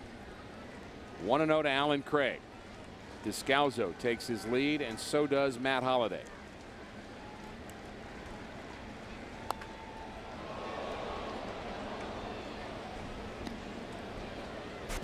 Craig has a double already in this game. This one off the right field wall. Part of the Cardinals' 2-run fourth. About another one of those. One better. In his 58th game, he's got 49 RBIs.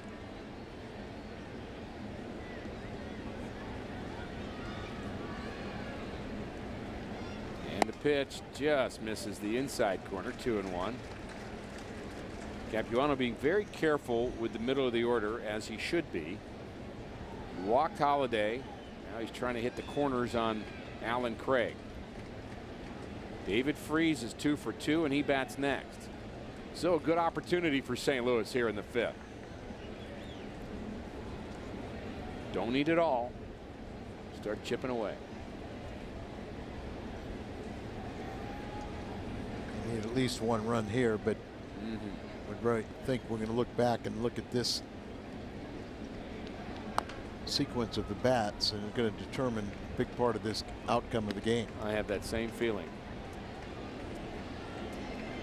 Capuano, first time through the lineup, second time, third time. Still not bad the third time, but almost unhittable through the first 5 or 6 innings. He has a home ERA of 1.6. He's not there, but he has a day ERA of 2.0, and he is pitching during the day. So he has had a very good season. Hard hit, base hit to left off the bat of Alan Craig. That's going to score Descalzo. Play at third, and he is safe. And Craig advances to second. So the Cardinals get a break. And the lead now 4-3 Los Angeles. A single RBI. He takes second on the throw. 50th RBI. So just a base hit into left field. Gwynn sees a runner and a play at third. That's Matt Holliday. He's got the play in front of him. Tries to test Tony Gwynn. Might have been out if the throw was caught by Ramirez. He bobbles it. And that allowed Alan Craig to get in scoring position. So now a hit could produce 2 more. David Freese, 2 for 2. This one going out of play. And he's the guy you want up there right now, the way he's swinging the bat. As you say, the sequence here, very important perhaps for the outcome of this game. David 14 for his last 27 with a home run, 9-game hitting streak. He is 4 for 5 off of Capuano.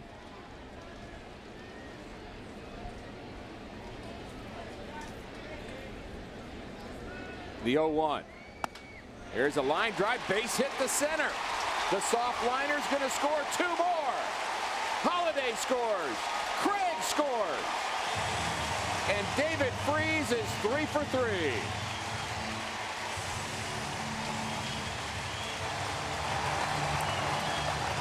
Craig hit his 50th RBI. How about David Freese? He gets 2 more. He's at 58. just making contact. And the crowd's got to love it, don't they?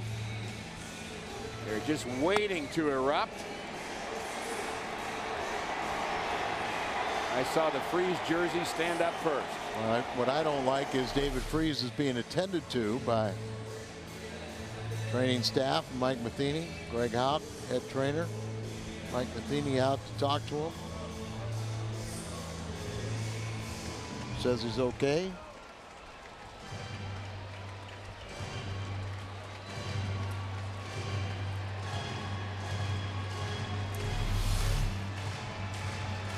Gets a base hit, takes off. Puts his head down. Everything looks pretty normal right there. Really looked like a line drive off the bat. It was off the end. Yeah, he just knew it wasn't going to carry, so it was going to get 2 men in.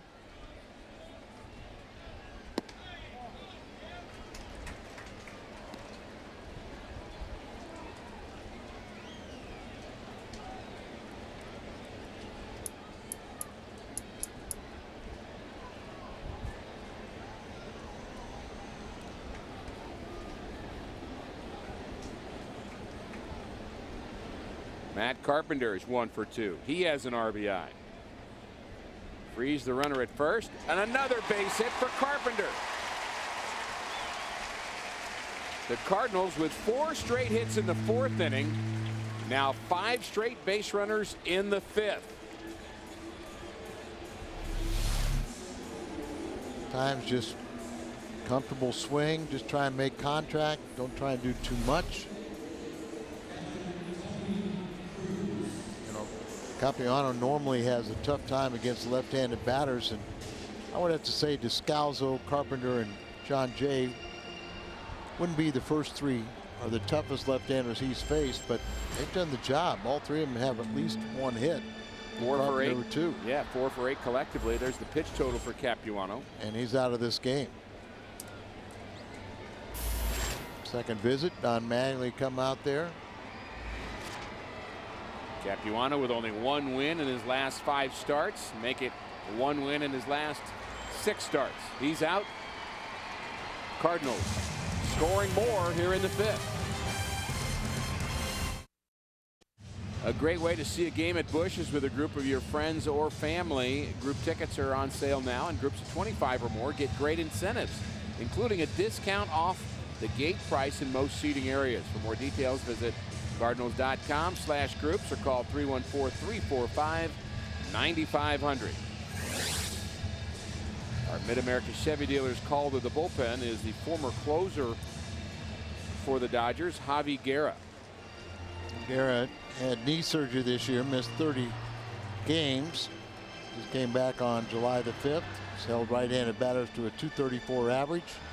He's tossed scoreless relief in 17 of his last 20 appearances, ERA under 2, including on Tuesday night where he threw a scoreless inning, but he did walk 2. He will face the Cardinal catcher, Tony Cruz. The Cardinals have erupted here offensively in the 5th. We've had plenty of offense. 11 hits already here in the 5th inning. Dodgers have 6 total. 5 of them came in the top of the 5th. Jake Westbrook getting plenty of support.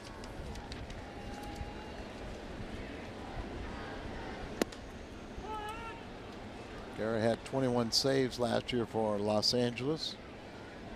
And Tony Cruz swinging the bat a little bit better. He's had extra base hits in 6 of his last 8 starts. Played very well when he had that weekend series right before the All-Star break when Molina was on bereavement leave.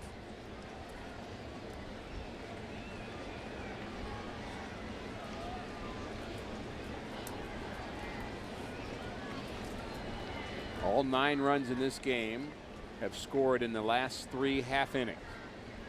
5-4 St. Louis.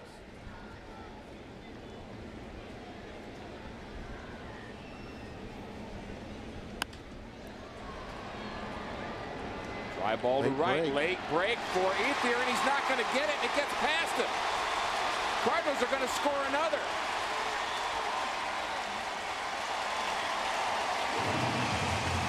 David Freese scores on the blue pit to right as Andre Ethier just did not read that ball well off the bat.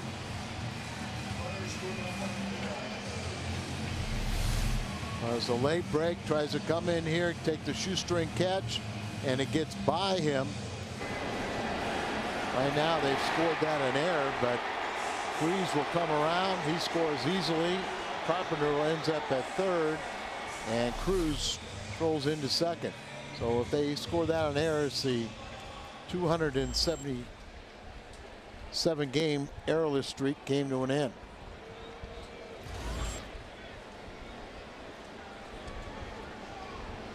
They didn't use it.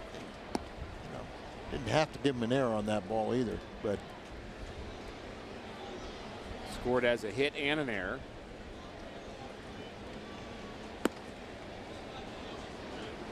That allowed Cruz to go from first to second. Carpenter on to third. Now an intentional walk to John Jay.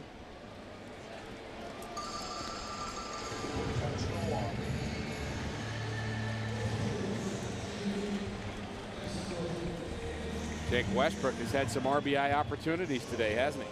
Sure has. And he thought he was going to pick up an RBI on a sac fly back in the fourth inning, but he turned it into a double play as Ethier fired home and nailed Carpenter at home. Got that chance to do it again.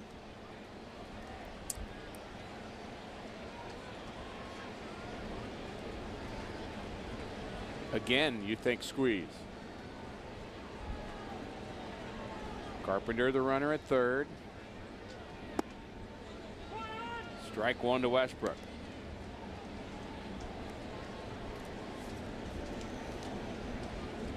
July 9th, 2010, Al. You talked about the errorless streak of Andre Ethier. That's when it began. That's a long time ago.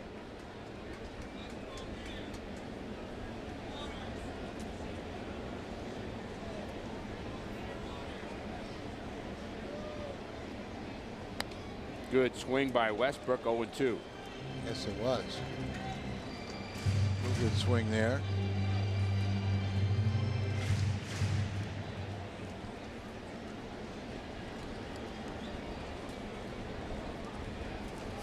There's your situation. Jake Westbrook already has one grand slam in his career. How about another one? Against Milwaukee.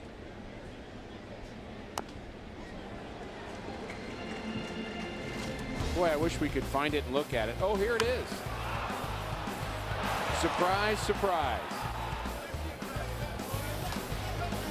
Well, for Randy Wolf, and like you said, it took him a minute to get out of the batter's box because he, I made contact. Made very good contact.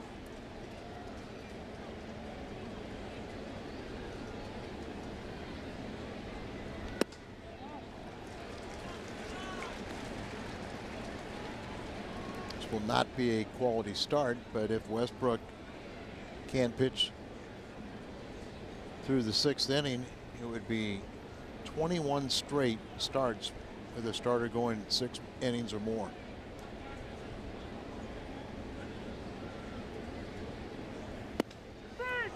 Call third strike.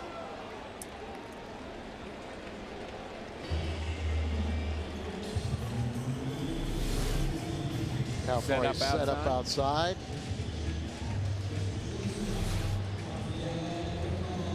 Not entirely sure how quality starts are picked as it relates to earned runs and unearned runs. Westbrook has given up 4 runs here this afternoon, but 1 of them unearned. Yeah, we always thought it was 3 runs.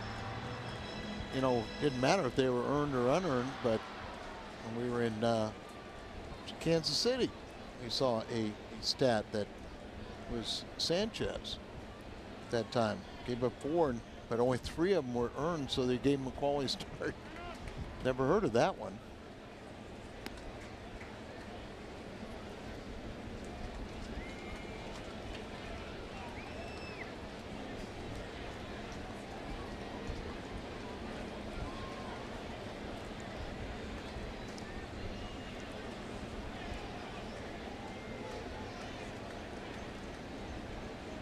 1-0 to Furcal.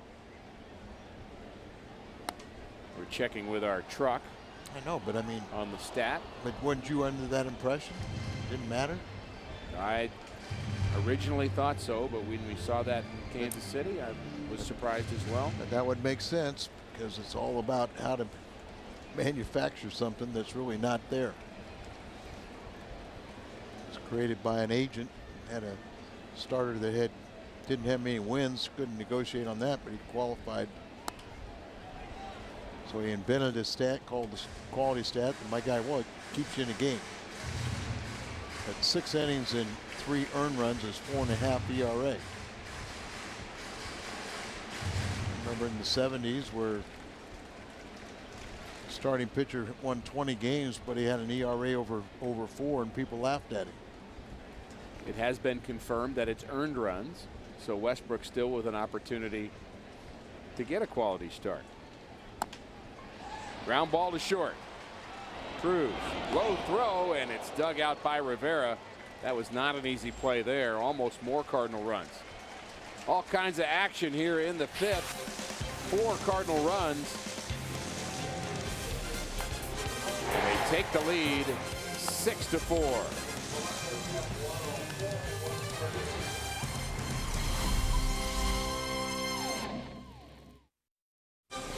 Cardinals baseball on Fox Sports Midwest is brought to you by AT&T, the nation's largest 4G network. AT&T, rethink possible, and by Ford, the official vehicles of the Cardinals. Young Cardinal fans enjoying the summer. Cardinals enjoying a 6-4 lead over the Dodgers through 5 innings of play here at Busch Stadium. Jake Westbrook still in at a 4-run 5th inning, and we'll look for a bounce back inning here in the 6th, facing the middle of the Dodgers order: Kemp, Ethier, and Ramirez. 260 retired members from the Labor's Local 110 are out in the Coca-Cola Plaza, and Tony Simonek would like to say happy birthday to his wife Joan.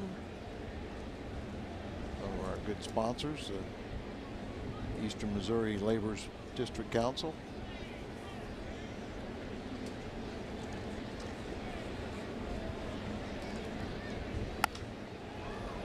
Fly ball to right, it's deep. Craig going back to the track, and he makes the play right up against the wall. That ball really carried. That's the power of Matt Kemp, who had struck out twice, and he just missed this one. Drifting back under control, but as you said, the ball just really carried.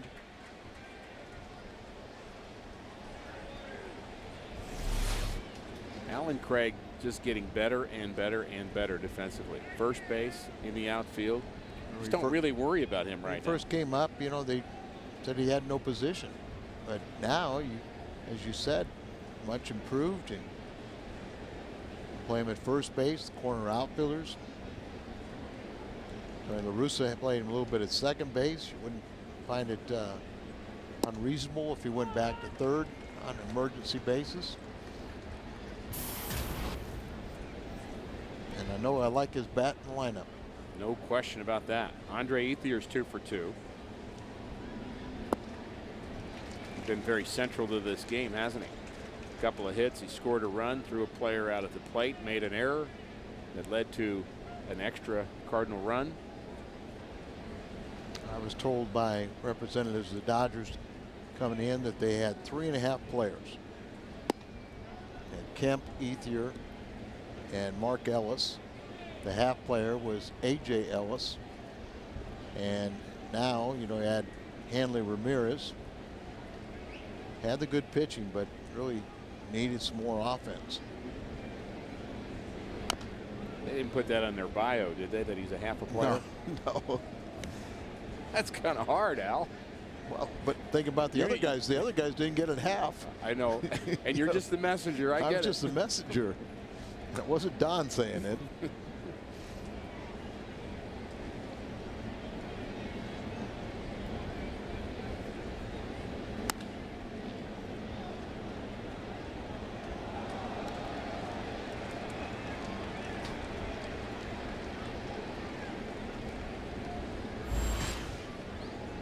Cincinnati Reds are off today, so at least they can't win a game for a change. They've won 7 straight. In the American League, Oakland is red hot. They've also won 7 straight games. Jams Ethier. Very good pitch there. 2 outs. This week on Fox Saturday Baseball, the Red Sox head to the Bronx to take on the AL East leading Yankees. Fox Saturday Baseball, presented by Budweiser, begins at 2:30 only on Fox.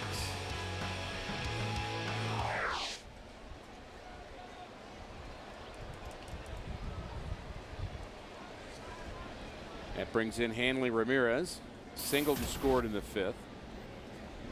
And has 3 hits as a Dodger.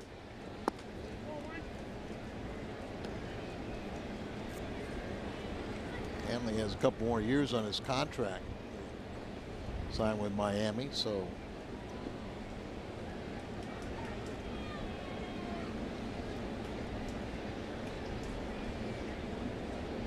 Shift is on. Descalzo on the shortstop side of second base. see the forearm grip that he gets right there that throws a real true, not a sinking, four seam grip. We saw him make an error earlier in this homestand on a ball. He just didn't quite have the grip on the baseball. It's so important. Infielders, they'll catch the ground ball. The ball goes from glove to hand, and they're always, almost always, spinning that ball right to that four seam grip.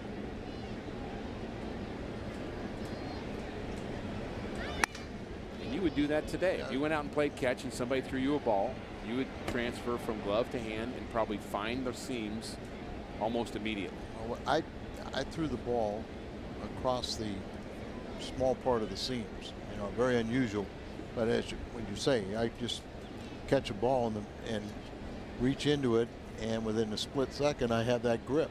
So you threw it against my fastball. Yes. You threw it across the two seams. Two seams. Actually, I do that sometimes too. That's kind of scary. You and me both doing that. Again, scary for me.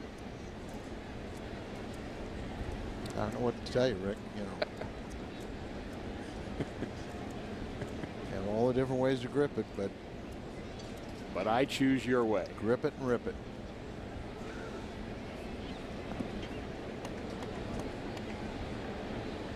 Three and two to Ramirez. Westbrook hoping for that 1-2-3 inning here in the sixth inning. And Al will give him a quality start.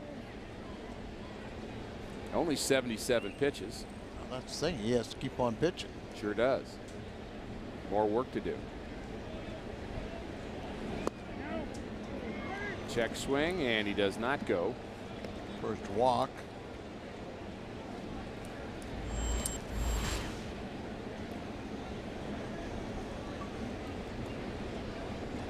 There you see is each time you keep that under 15 pitches per inning, you're going to go deep in a game. And usually when you have the big inning where you give up a lot of runs, the pitch count is high, but only 15 pitches in that fifth inning where he gave up 4 runs. That's unusual. And 8 batters. 15 pitches to 8 batters. That's hard to do, isn't it? No question. On a first pitch swinging, you would assume, with the 5 consecutive hits. Bat of Juan Rivera again with plenty of pine tar on it. Usually an indication that he hasn't broken a bat in a while.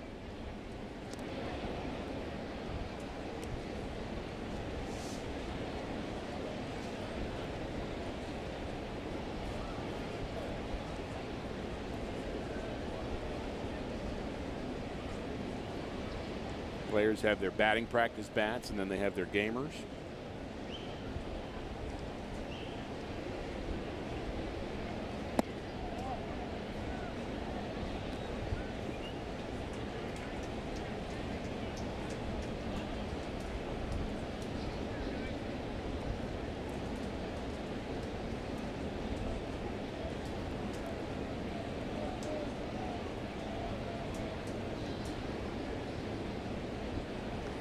Ramirez has 14 stolen bases.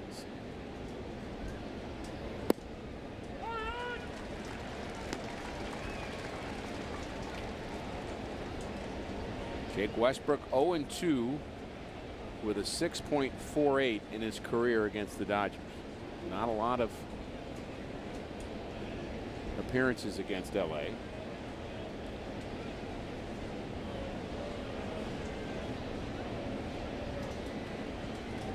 Shook off 5 times to get to this slider. There goes the runner. The ball's in the dirt. And Ramirez picked the perfect pitch to run on.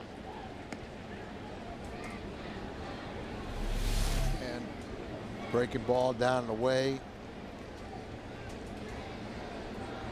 Not that he needed a lot of help. His 15th steal. Talk to the catcher. Easiest pitch for them to throw on is like a fastball up and away.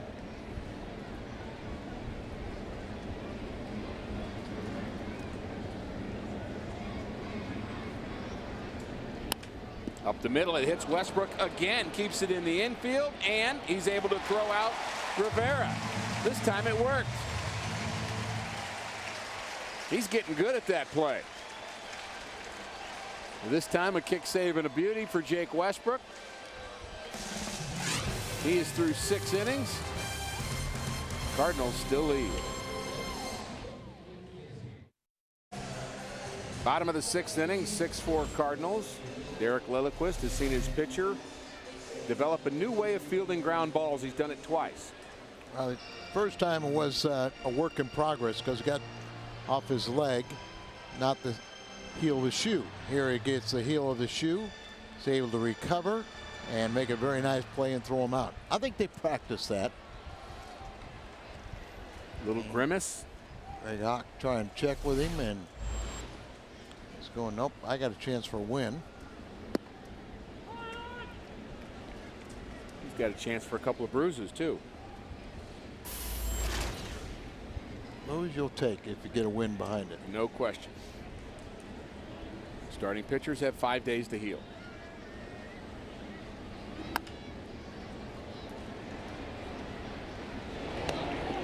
Scalzo bounces out.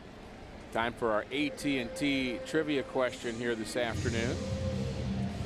Who holds the lowest earned run average all time as a Dodger versus the St. Louis Cardinals with a minimum of 140 innings? That's a lot of innings. Bird Hooten. Happy. Happy Hooten. Now, why do they call him Happy? You know, always look like grumpy. Well, he had a stone face. But everybody called him Happy. Oh, well, it just kind of just looked like a grouch. But really just a wonderful guy. He's been a pitching coach for a very long time in the Dodger organization.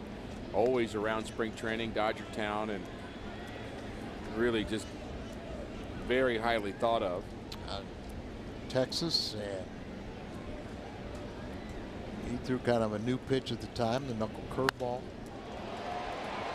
Hard hit to center, and this ball is gone. Matt Holliday has hit his 17th homer of the season, RBI number 64. That ball was crushed. Well, we just talked about it. He's a line drive hitter who hits for high average. Not really a home run hitter, but just hits the ball so hard that every so often you'll get underneath one, they get the elevation, and he'll hit it out of the ballpark. They're just a rocket, hanging breaking ball in dead center field. Kemp looks up, it's up on the grass. So our Oklahoman. There's another one up on their Oklahoman. Matt Kemp made him watch one. Our Nissan drive of the game.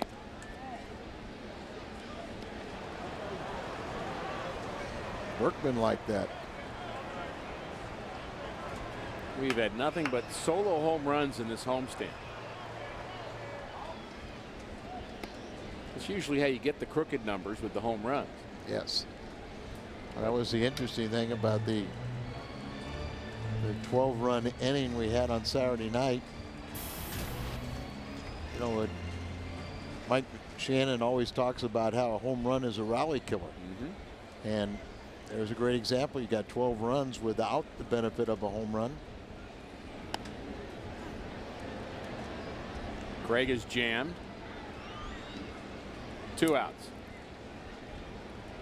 On Saturday, August 4th, when the Cardinals take on the Brewers, 25,000 fans ages 16 and older will receive a one-of-a-kind replica ticket from Game 7 of the 1982 World Series, courtesy of Tickets.com. For more information about the 1982 World Series Champions Reunion Weekend, presented by Fox Sports Midwest, you can visit Cardinals.com/promotions. Skip Schumacher is pinch hitting for David Freese, so maybe there is something lingering with David. Very good afternoon with the bat for David Freese. 3 for 3, 2 RBIs, 2 runs scored. Freese's average up to 314. He'll stay in the game, play second. Scalzo will move to third. And he gets a base hit himself.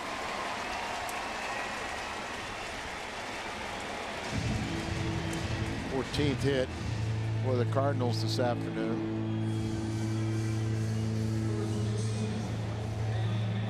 Carpenter has a pair of them.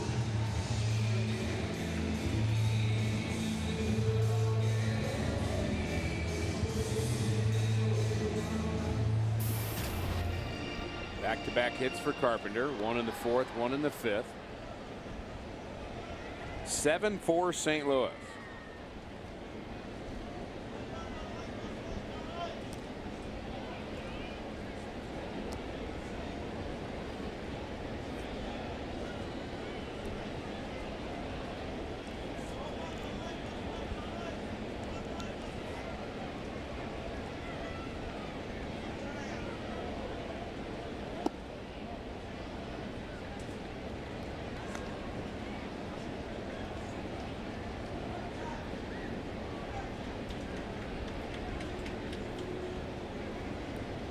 Away and very deep in right field for Carpenter.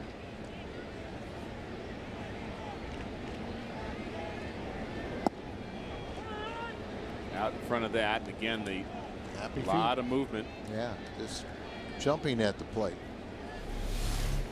which really on off-speed pitches is going to have you out in front. But he's one with 2 hits, 2 for 3 today. 3 for 4.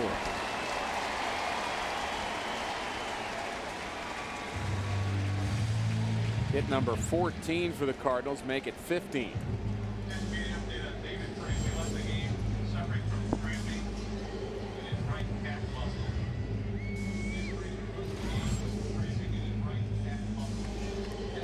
I got the word on David Freese left the game with cramping on his right calf muscle. So of everything to remove you from a game, that's probably the most insignificant. You think of a lot of other, yeah. Think of a lot of other things, and that's something he Pretty can deal mild. with. Ground ball to short. Cruz bounces out. Cardinals are retired in the 6th. Matt Holliday getting the receiving line treatment. 7-4 St. Louis. Our Schnucks difference maker is Matt Carpenter. 3 hits in the last 4 innings, and that's his 4th 3-hit game of the season. He is now the Cardinals' third baseman. They've made a few changes defensively. Alan Craig goes from right field to first base.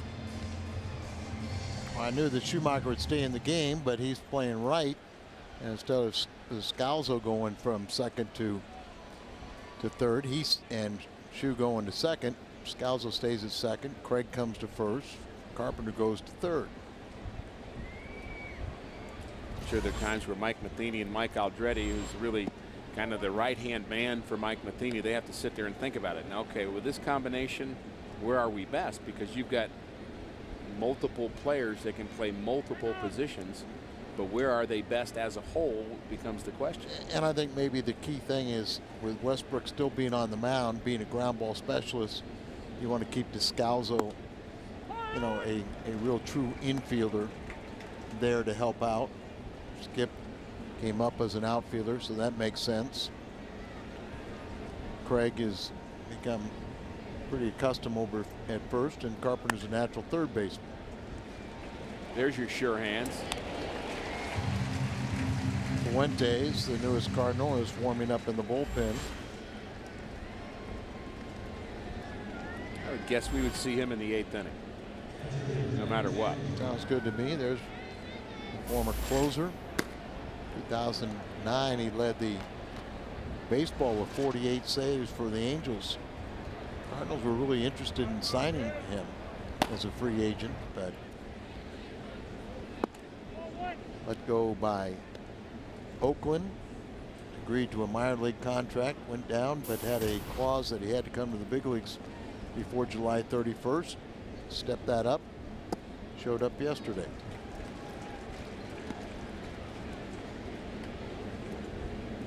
Here Westbrook kind of now says, okay, this is going to be my final inning. Let's make it a 1-2-3 inning. Facing Matt Trainer, who's 1 for 2.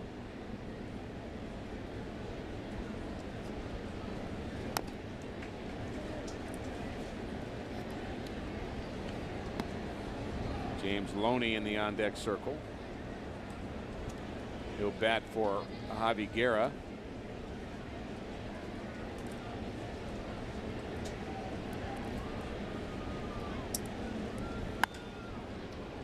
Fly ball to center. John Jay on the move. Very good route again. John Jay just seems to take the right angle every time. All about getting jumps. I was thinking about him earlier today. No errors in center field this year. Ethier made his first error in a very long time in right today for the Dodgers. But is there a center fielder that you can think of that's playing as good defensively as John Jay in the National League? I mean, who's the top defensive center fielder? I mean, I can't see anybody making better routes than him. He misplayed a ball last night, but that's the only one I can think of all year long. And Andrew McCutchen, very good defensively. McCutchen, but you know, so many times the Gold Glove is factored in with the offense, and that's voted on by the managers and coaches. But you just notice that it's always usually a very good offensive player that, you know, maybe not the best defensive player, but because of his offense is so, he stands out to such a degree, they pick it for the Gold Glove. And Matt Kemp has one of those. Single for Loney, pass to diving Alan Craig. Loney continues to hit Cardinal pitching well. So do you bring in Fuentes here to face the lefty Gwynn, or do you give Jake Westbrook one more batter? They got set him down. They got a righty warming up now for the Cardinals.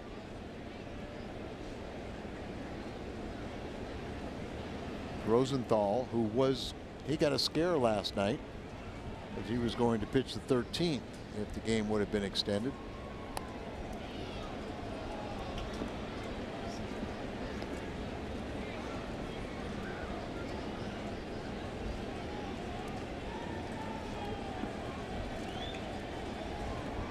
Two outs. You're down by 3 runs, so yeah, you need base runners. But I guess if I'm managing and my guy goes up there to bunt, thinks that's his best way to get on, maybe I don't want him hitting.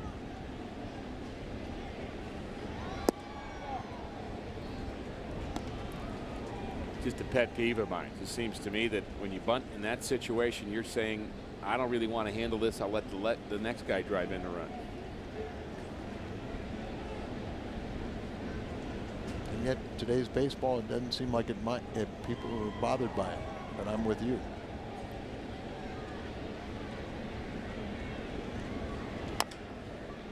Ground ball to the right side. You better hurry. Craig does. Westbrook's there. They get Gwynn. Westbrook through 7. Time to stretch here at Busch. 7-4 Cardinals. Our Chevy call to the bullpen is the left-hander Randy Choate, one of the other new Dodgers. Comes on to face the bottom of the order for the Cardinals in the 7th inning. 7-4 St. Louis, 15 hits. Cardinals have scored in the last 3 innings. I'm sure Westbrook is through for the day as Rosenthal continues to throw and did a very good job. And for the 21st consecutive game, the Cardinal starter has gone at least, he's got a helmet on and bat, but at least 6 innings. A little surprised by that? I am.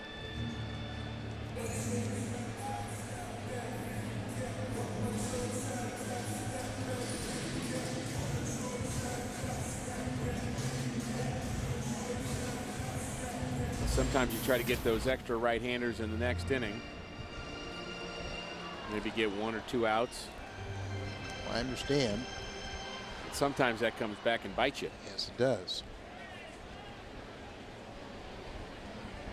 It's kind of old school.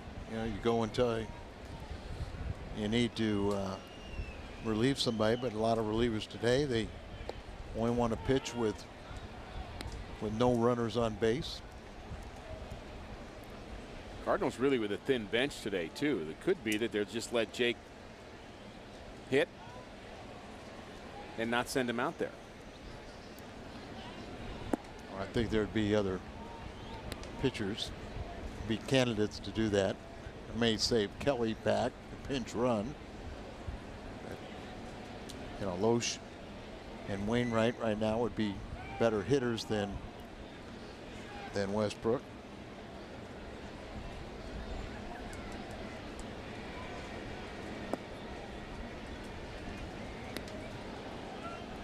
John Jay is 1 for 2. He was intentionally walked in the 5th inning.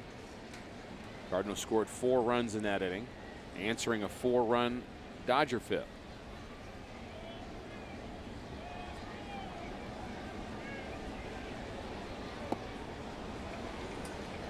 And John Jay strikes out. And we did check the defensive zone rating for John Jay.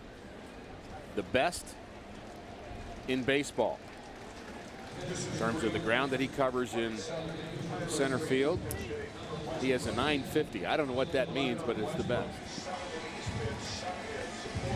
He strikes out there, but the Cardinals defense has been much better in the outfield today than the Dodgers defense has been. A lot of that has to do with John Jay. Westbrook is through for the day, and Tyler Green will pinch hit for him.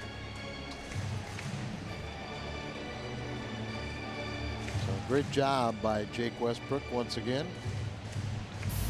4 runs allowed, 3 earned, 7 hits, only walked 1,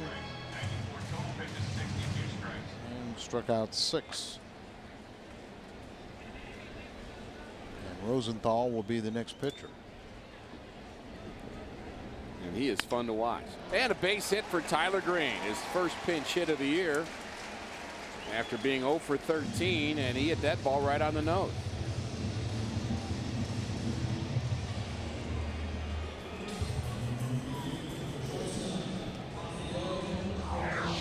You think of the Dodgers, we've been playing them the last few days here. You can't help but to think of Sandy Koufax. His 1966 season, 27-9. It's in the ERA, but look at the 323 innings and almost a strikeout per inning. 317 with just 77 walks. And we worry about pitchers going 200 innings. Right. Another base hit past Tyler Green. He had to hold up so that ball didn't hit him. They have Koufax. Who we got? And look at 68 for Gibson. 22-9. How do you lose 9 games with a 1.12 ERA? Over 300 innings, 28 complete games. He had 268 strikeouts with only 62 walks. And somebody tweeted earlier, and we appreciate all of our fans that stay connected to Cardinal baseball, that 32 quality starts for Bob Gibson. That's your favorite stat. 32 quality starts out of 34 for Gibson that year. Well, that wasn't even a stat back then, but you have 20. You have 28, and that makes sense because Gibby, if he got by the first or second inning, then he got locked in. If you could get to him, he was going to have to do it in the first or second inning. Lim Bloom warming up, but won't be coming in as Honeycutt had the meeting on the mound. And if Rick Honeycutt's direct and honest about why he went out to the mound, he would go out there, call everybody in and say, the reason we're talking now is we didn't get the right-hander up yet. This is going to be this guy's last batter, so I'm just wasting time letting our right-hander get loose. That would be the real answer, but you had to think of something nicer to say. Well, my best line is Bob Gibson was the attitude coach for Joe Torre. One year Rube Walker was the pitching coach, and Joe and Gibby was the attitude coach, and he came out to the mound. He also would come out to the mound and talk to pitchers. And a young pitcher is out there, right-hander for the Atlanta Braves, and Bob said if there weren't 50,000 people here, I'd slap you to your knees. Now that's more inspirational. I guess. And Ricky, I played, 7 years with Gibby, and it's very honored to call him a close friend. But I heard those young pitchers complain, oh, he's too tough. I can't throw like he threw. Well, he wasn't telling you to throw like he threw. He was trying to make you be a man and face your own responsibilities. Attitude coach. Attitude. There's good and bad, there's positive, negative. But you could learn an awful lot from Gibby. And even today, when you think about the Cardinal players show up in spring training and you see Red Shaney's and Lou Brock and Bob Gibson, now hopefully more Ozzie Smith and the other Hall of Famers. They usually, if a young player will come up to them, they will open up the book and tell them everything they know. You bet. You've got to go to them first. We heard Al Kaline talking about that when we were in Detroit, about how he stopped coaching players because guys would stop asking him questions, and he goes to spring training and he said he stands around, watches spring training, and nobody talks to him, and he goes home. Yeah. And I remember the very first time I met Ted Williams in an old timers game, and I asked some of the older players, I said, can I talk to Ted? Can I go up? And they go, sure, talk baseball. And once you started talking baseball with him, man, he just opened up. Everything started flowing. Give you all the information. Now, do you have any physical skills that you can use it? And sometimes people are intimidated talking to Hall of Famers because things were just so simple for them.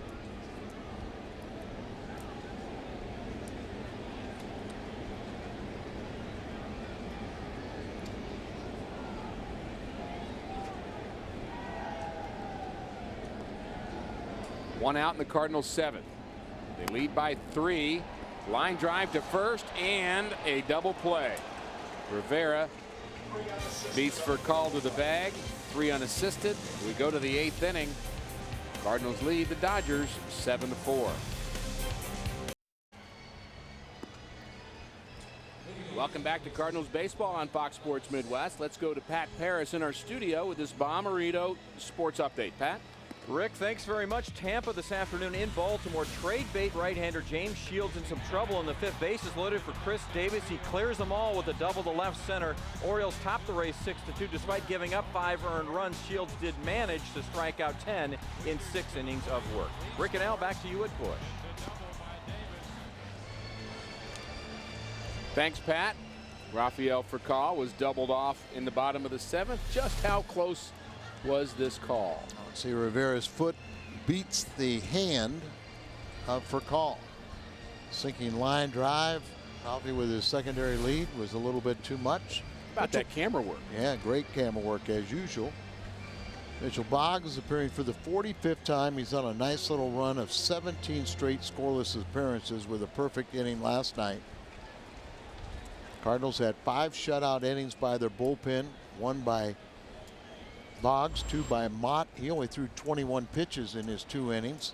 And then 2 by Salas, who eventually got his first Cardinal win this year.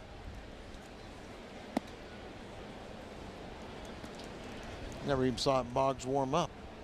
Thought it was Rosenthal. But well, we saw Rosenthal get another scare, as you say, which of course a scare is when you think you're going in, you might go in, then you sit down. We would use that terminology quite a bit in the bullpen. But it is Mitchell Boggs' inning, the 8th.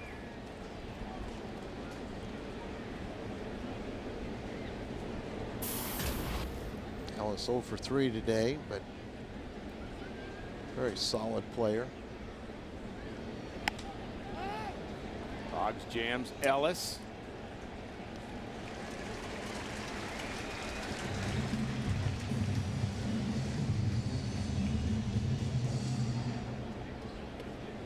Talking about the outfield play of John Jay and just how good it's been. Talked about his 950 zone rating and got the full definition on that, Al. It's plays that he could make are somehow thrown into a pile, and he makes 95% of those, and that's within the realm of possibility. And that zone rating is better than any center fielder in the National League right now. Just takes good routes.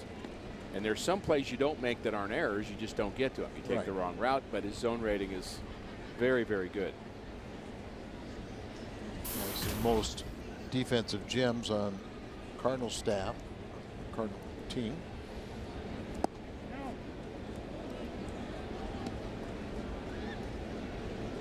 Matt Kemp now 1 for 15. How about that? That's almost half of them are strikeouts. Cardinals have really contained him.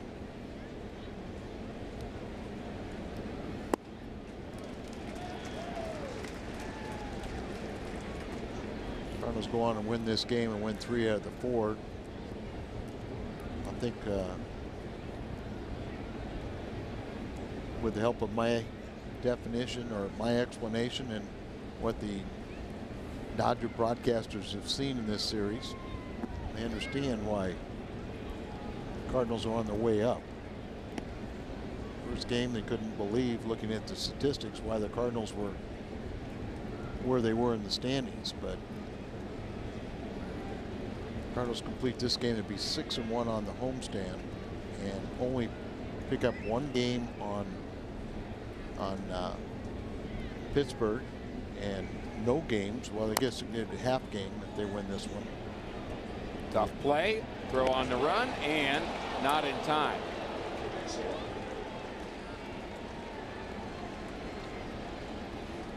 Infield hit for Matt Kemp. It's been a rough series for him. Swinging bunt. Remember, he's had 2 stints on the disabled list with a hamstring. And he even pulled up there. Kind of surprising because I don't think he knew that he had that base hit for sure. Nothing Carpenter could have done more. We'll look at the struggles of Matt Kemp in depth on our post-game show immediately following our telecast here this afternoon. And we're going to break down some of the things that we've seen from Matt Kemp here in this series. He's the runner at first. Andre Ethier has 2 hits.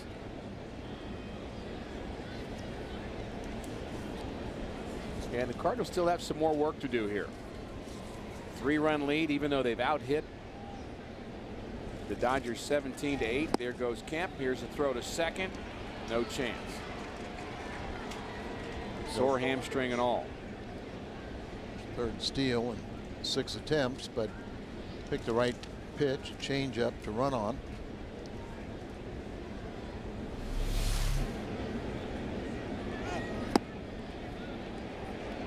He's running pretty well right there. Strong throw, but because of the change up, it's a little late, and Boggs also is not particularly quick to the plate. Got that high leg kick. And if you get a good jump, it's pretty hard for a catcher to overcome it.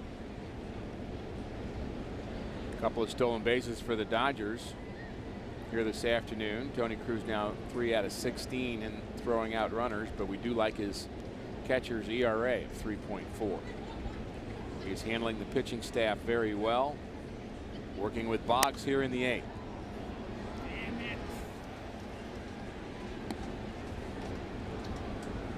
Either acts as if he should have done more with that pitch than foul it off. Right. We know that look.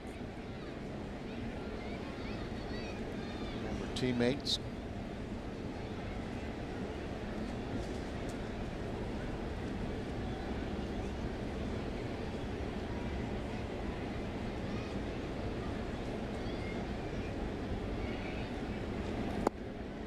Swing and a miss.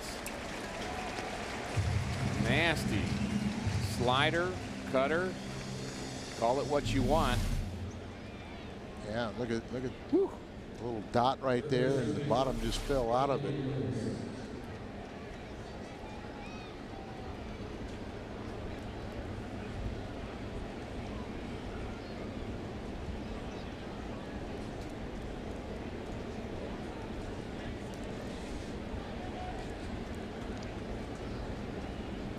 Hanley Ramirez bats with 2 outs. Kemp the runner at second base.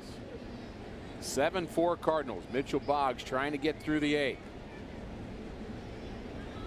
Watch out.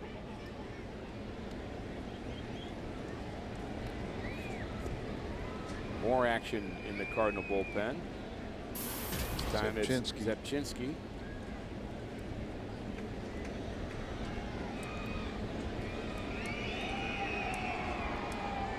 Batting just .204 with runners in scoring position this season.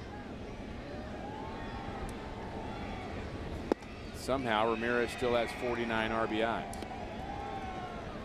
Indication of how many opportunities he's had, but he talks about disappointing season for the former Rookie of the Year and batting champion. Probably change the scenery, come over here, and instead of being the #1 guy, all of a sudden you try and fit in with your new team, and it should be a big help to them. It's possible that they'll try him in the leadoff spot before this season is over. He was there at one point. Dodgers really don't have a classic leadoff hitter right now. And that's one of the reasons why one of the guys that they're rumored to interested in is Victorino. More likely, I mean, and they really need, in my mind, they need bats more than they need pitching. No question. Very much hopeful that Dempster will reject Atlanta and go to LA. They also are interested in Garza from the Cubs.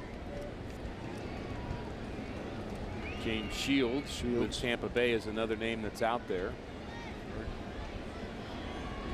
Cardinals might have interest in Shields. They've had in the past, and I think the Angels are one of the suitors for him. I think he lost today.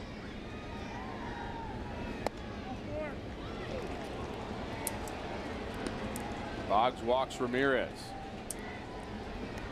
So the tying run at the plate is Juan Rivera.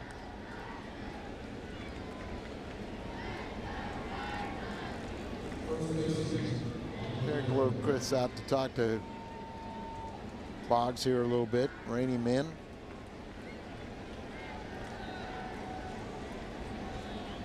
And while that goes on, we'll remind you that this copyrighted telecast is presented by the authority of the St. Louis Cardinals. It may not be reproduced or retransmitted in any form, and the accounts and descriptions of this game may not be disseminated without the express written consent of the St. Louis Cardinals. Yadier Molina hustling back out to the bullpen. He may have to help warm up a lefty and a righty. And that's one thing about being a catcher. You don't really get an off day. Not the same way Lance Berkman would be having an off day. Right. May have some catching duties. You have to continue to track what's going on with your pitchers in a deeper way than an infielder or outfielder would. I would imagine just donning the catching gear for a game. You could handle just going down the bullpen and catching a couple guys. It would be not the 100% relaxing day, but just about. But a lot easier for sure.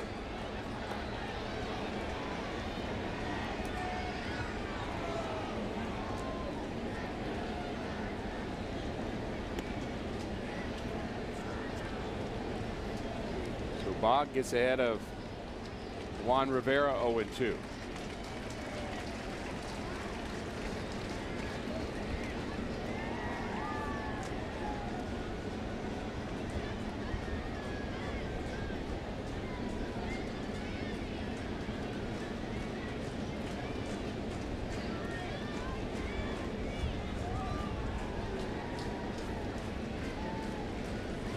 Boggs has his sign. 0-2. And a swing and a miss. Nasty slider again from Mitchell Boggs. He strands two more Dodgers. We go to the bottom of the 8th. Cardinals lead by 3. Cardinals baseball on Fox Sports Midwest is brought to you by Budweiser. Great times are waiting. Grab some buds. And by Taco Bell. Live Moss. Welcome back inside Busch Stadium. Cardinals lead this one 7-4. And they have out-hit the Dodgers 17-8. Matt Holliday's been a part of that offense. He has 2 hits for the 36th time this season, including a home run. And the new Dodger pitcher is Josh Lindblom. And we've seen him now 3 days in a row.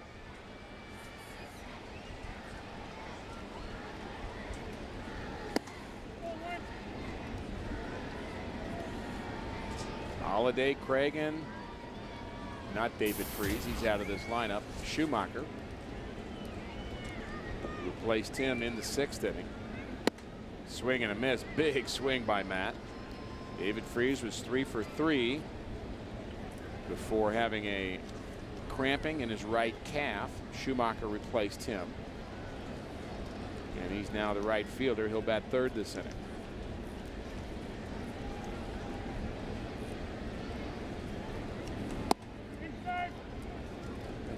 Lindblom appearing for 3 straight days. He's from Lafayette, Indiana. And all of a sudden that becomes such a hotbed for big leaguers, pitchers. Fly ball to left. It's deep to the track and caught. Just got in a bit on Matt Holliday. Gave that one a ride.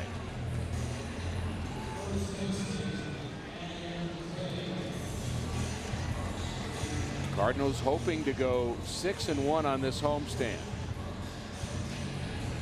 The Dodgers had won 5 straight before losing the last 2 to the Redbirds. And it has been a streaky National League over the last couple of weeks. And they're going to San Francisco. Big matchup with the Giants in first place. They're going to see Kane, Zito, and Vogelsong in that series.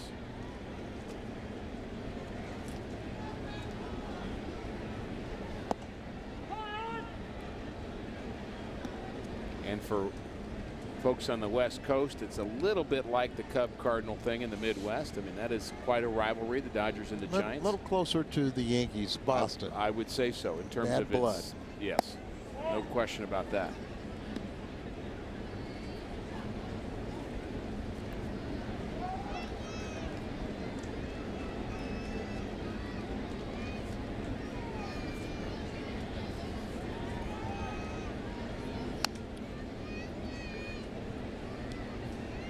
Craig has 2 hits on the afternoon and an RBI and 2 runs scored, and his average at 300. Colin Craig's hit at every level in the minor leagues, and we got a glimpse of what he could do in last season and postseason, particularly the World Series. Hit 3 home runs. Hard to find Cardinal players not hitting 300. Still the best in the National League. Mentioned the streaks, Al. The Astros, 9 straight losses. Milwaukee, 6. The Mets have lost 6 straight. So it's been a streaky National League over the last couple of weeks. The Astros in Pittsburgh will be battling in Houston. That game is tonight.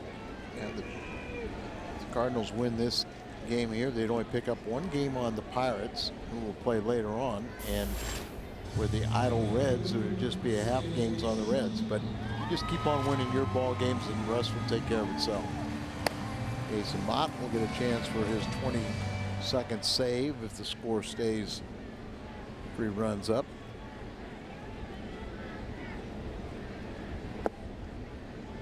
Schumacher lined a single to right. His lone plate appearance. His average at .313.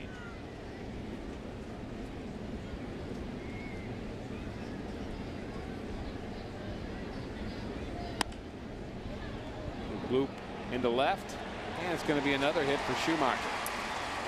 So that spot in the order is now 5 for 5. 2 for 2 for Schumacher, who came in after the leg cramps for Freeze. And he may not have known where this ball was. See big swings. He assumes it's a foul ball. Oops. It's over the third baseman, and I got another hit. It's 18 hits for the Cardinals. Only had 6 last night in 12 innings in their throwing victory. Matt Carpenter has 3 of them.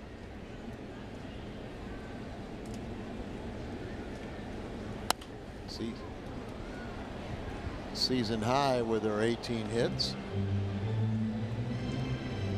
I bet they're drinking some mint juleps in that little section. And mint juleps right there.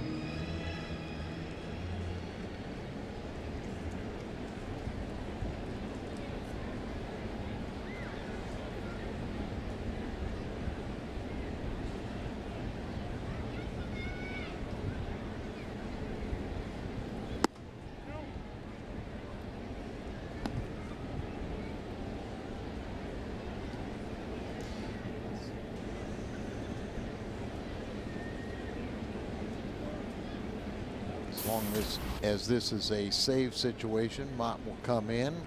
If they can get an extra run or 2, then it looks like Rosenthal will pitch.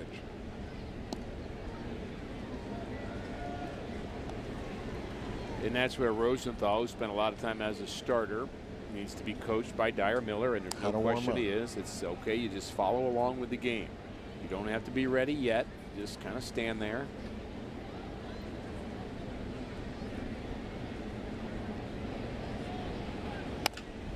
Hard hit right at the shortstop. So it will be Jason Mott on to close it out in the 9th.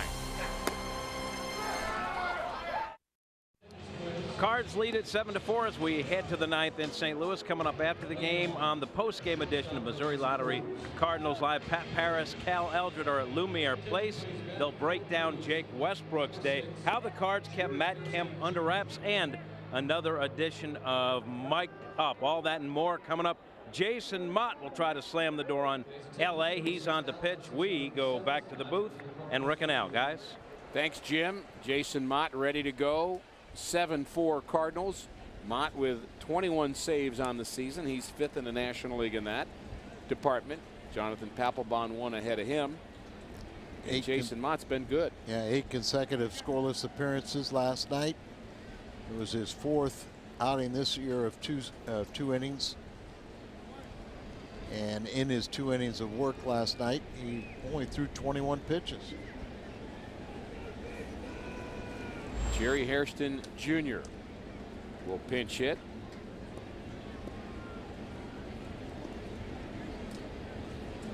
It'll be Hairston, Trainer, and another pinch hitter for the Dodgers here in the 9th, and it's strike 1 for Mott at 96.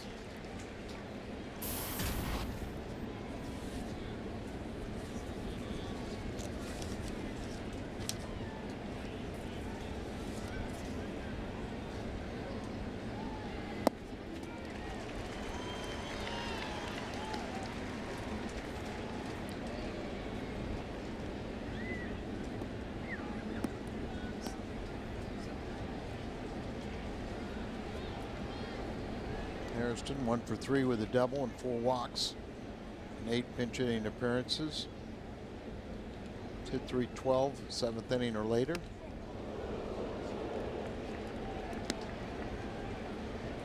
So his light flashed right in front of him.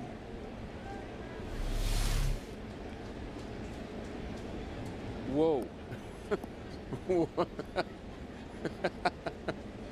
I love that look. I think he saw it. Oh, that's good. Glad we caught that.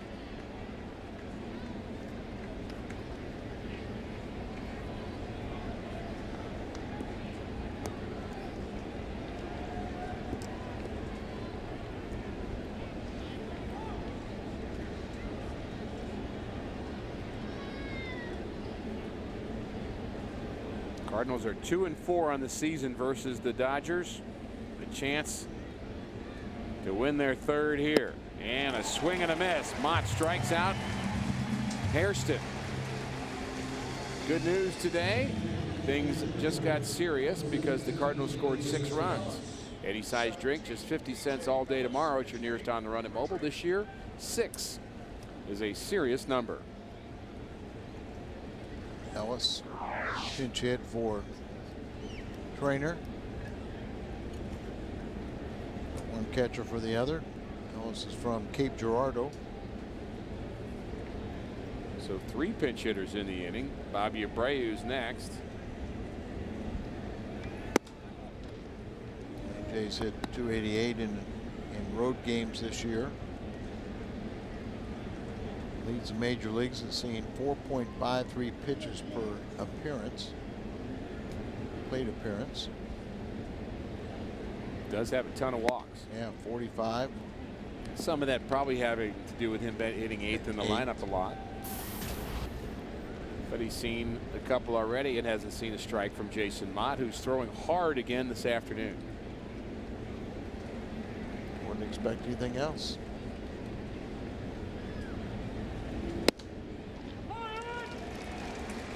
Took a little off at 94.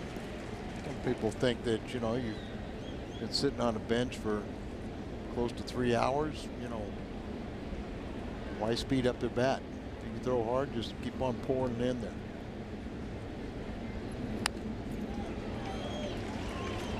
That one poured in at 96.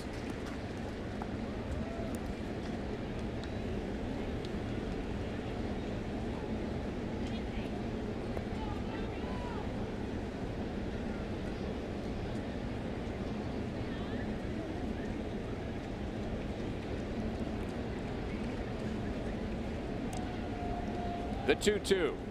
Swing and a miss on the cutter. Back-to-back strikeouts for Jason Mott, our Budweiser player of the game, and we're going to give it to the Cardinal third baseman, World Series hero, Lafayette High School graduate, David Freese.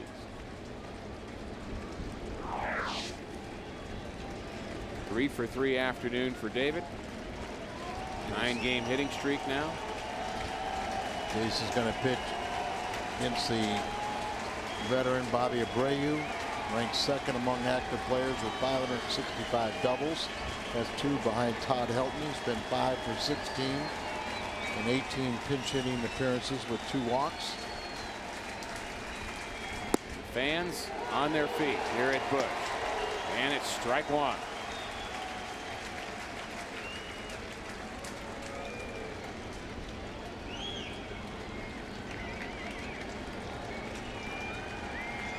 Cardinals grabbed the lead. The Dodgers took it back.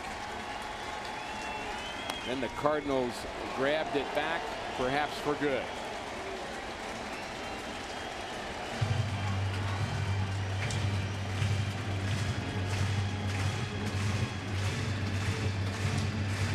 Dodgers down to the last strike.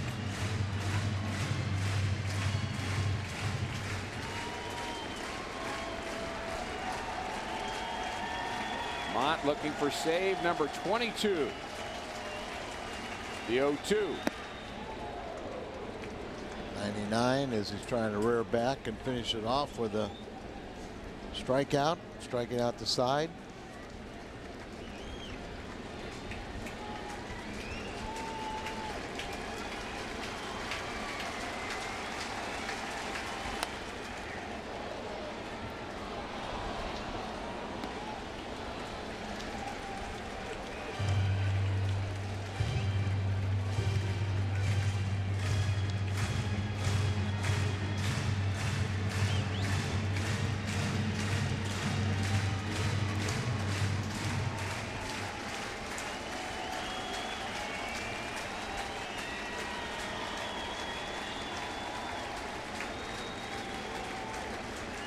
The 1-2.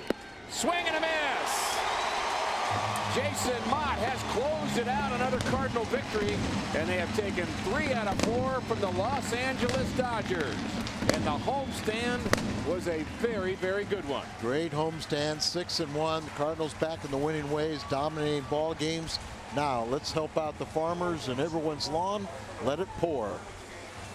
Don't go away. The Missouri Lottery Cardinals live postgame show is coming up next.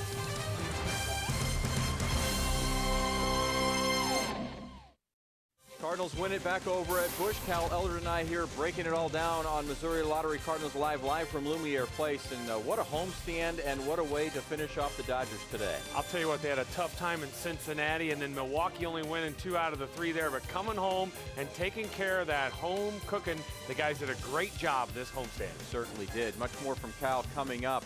Plus, on Missouri Lottery Cardinals Live after last night's dramatic win in extra innings, the Redbirds and Dodgers back at it for day games at Busch. We'll tell you why the Cardinals were able to make it 3 out of 4 against the rivals from the West. Jake Westbrook coming off his best start of the season. Cal tells us why he was just good enough today. Some mic'd up Cardinal player reaction as well. It's National All or Nothing Day. Cal's ready to give it his all. We'll see about me. Coming up, Missouri Lottery Cardinals Live. Stay with us on Fox Sports Midwest.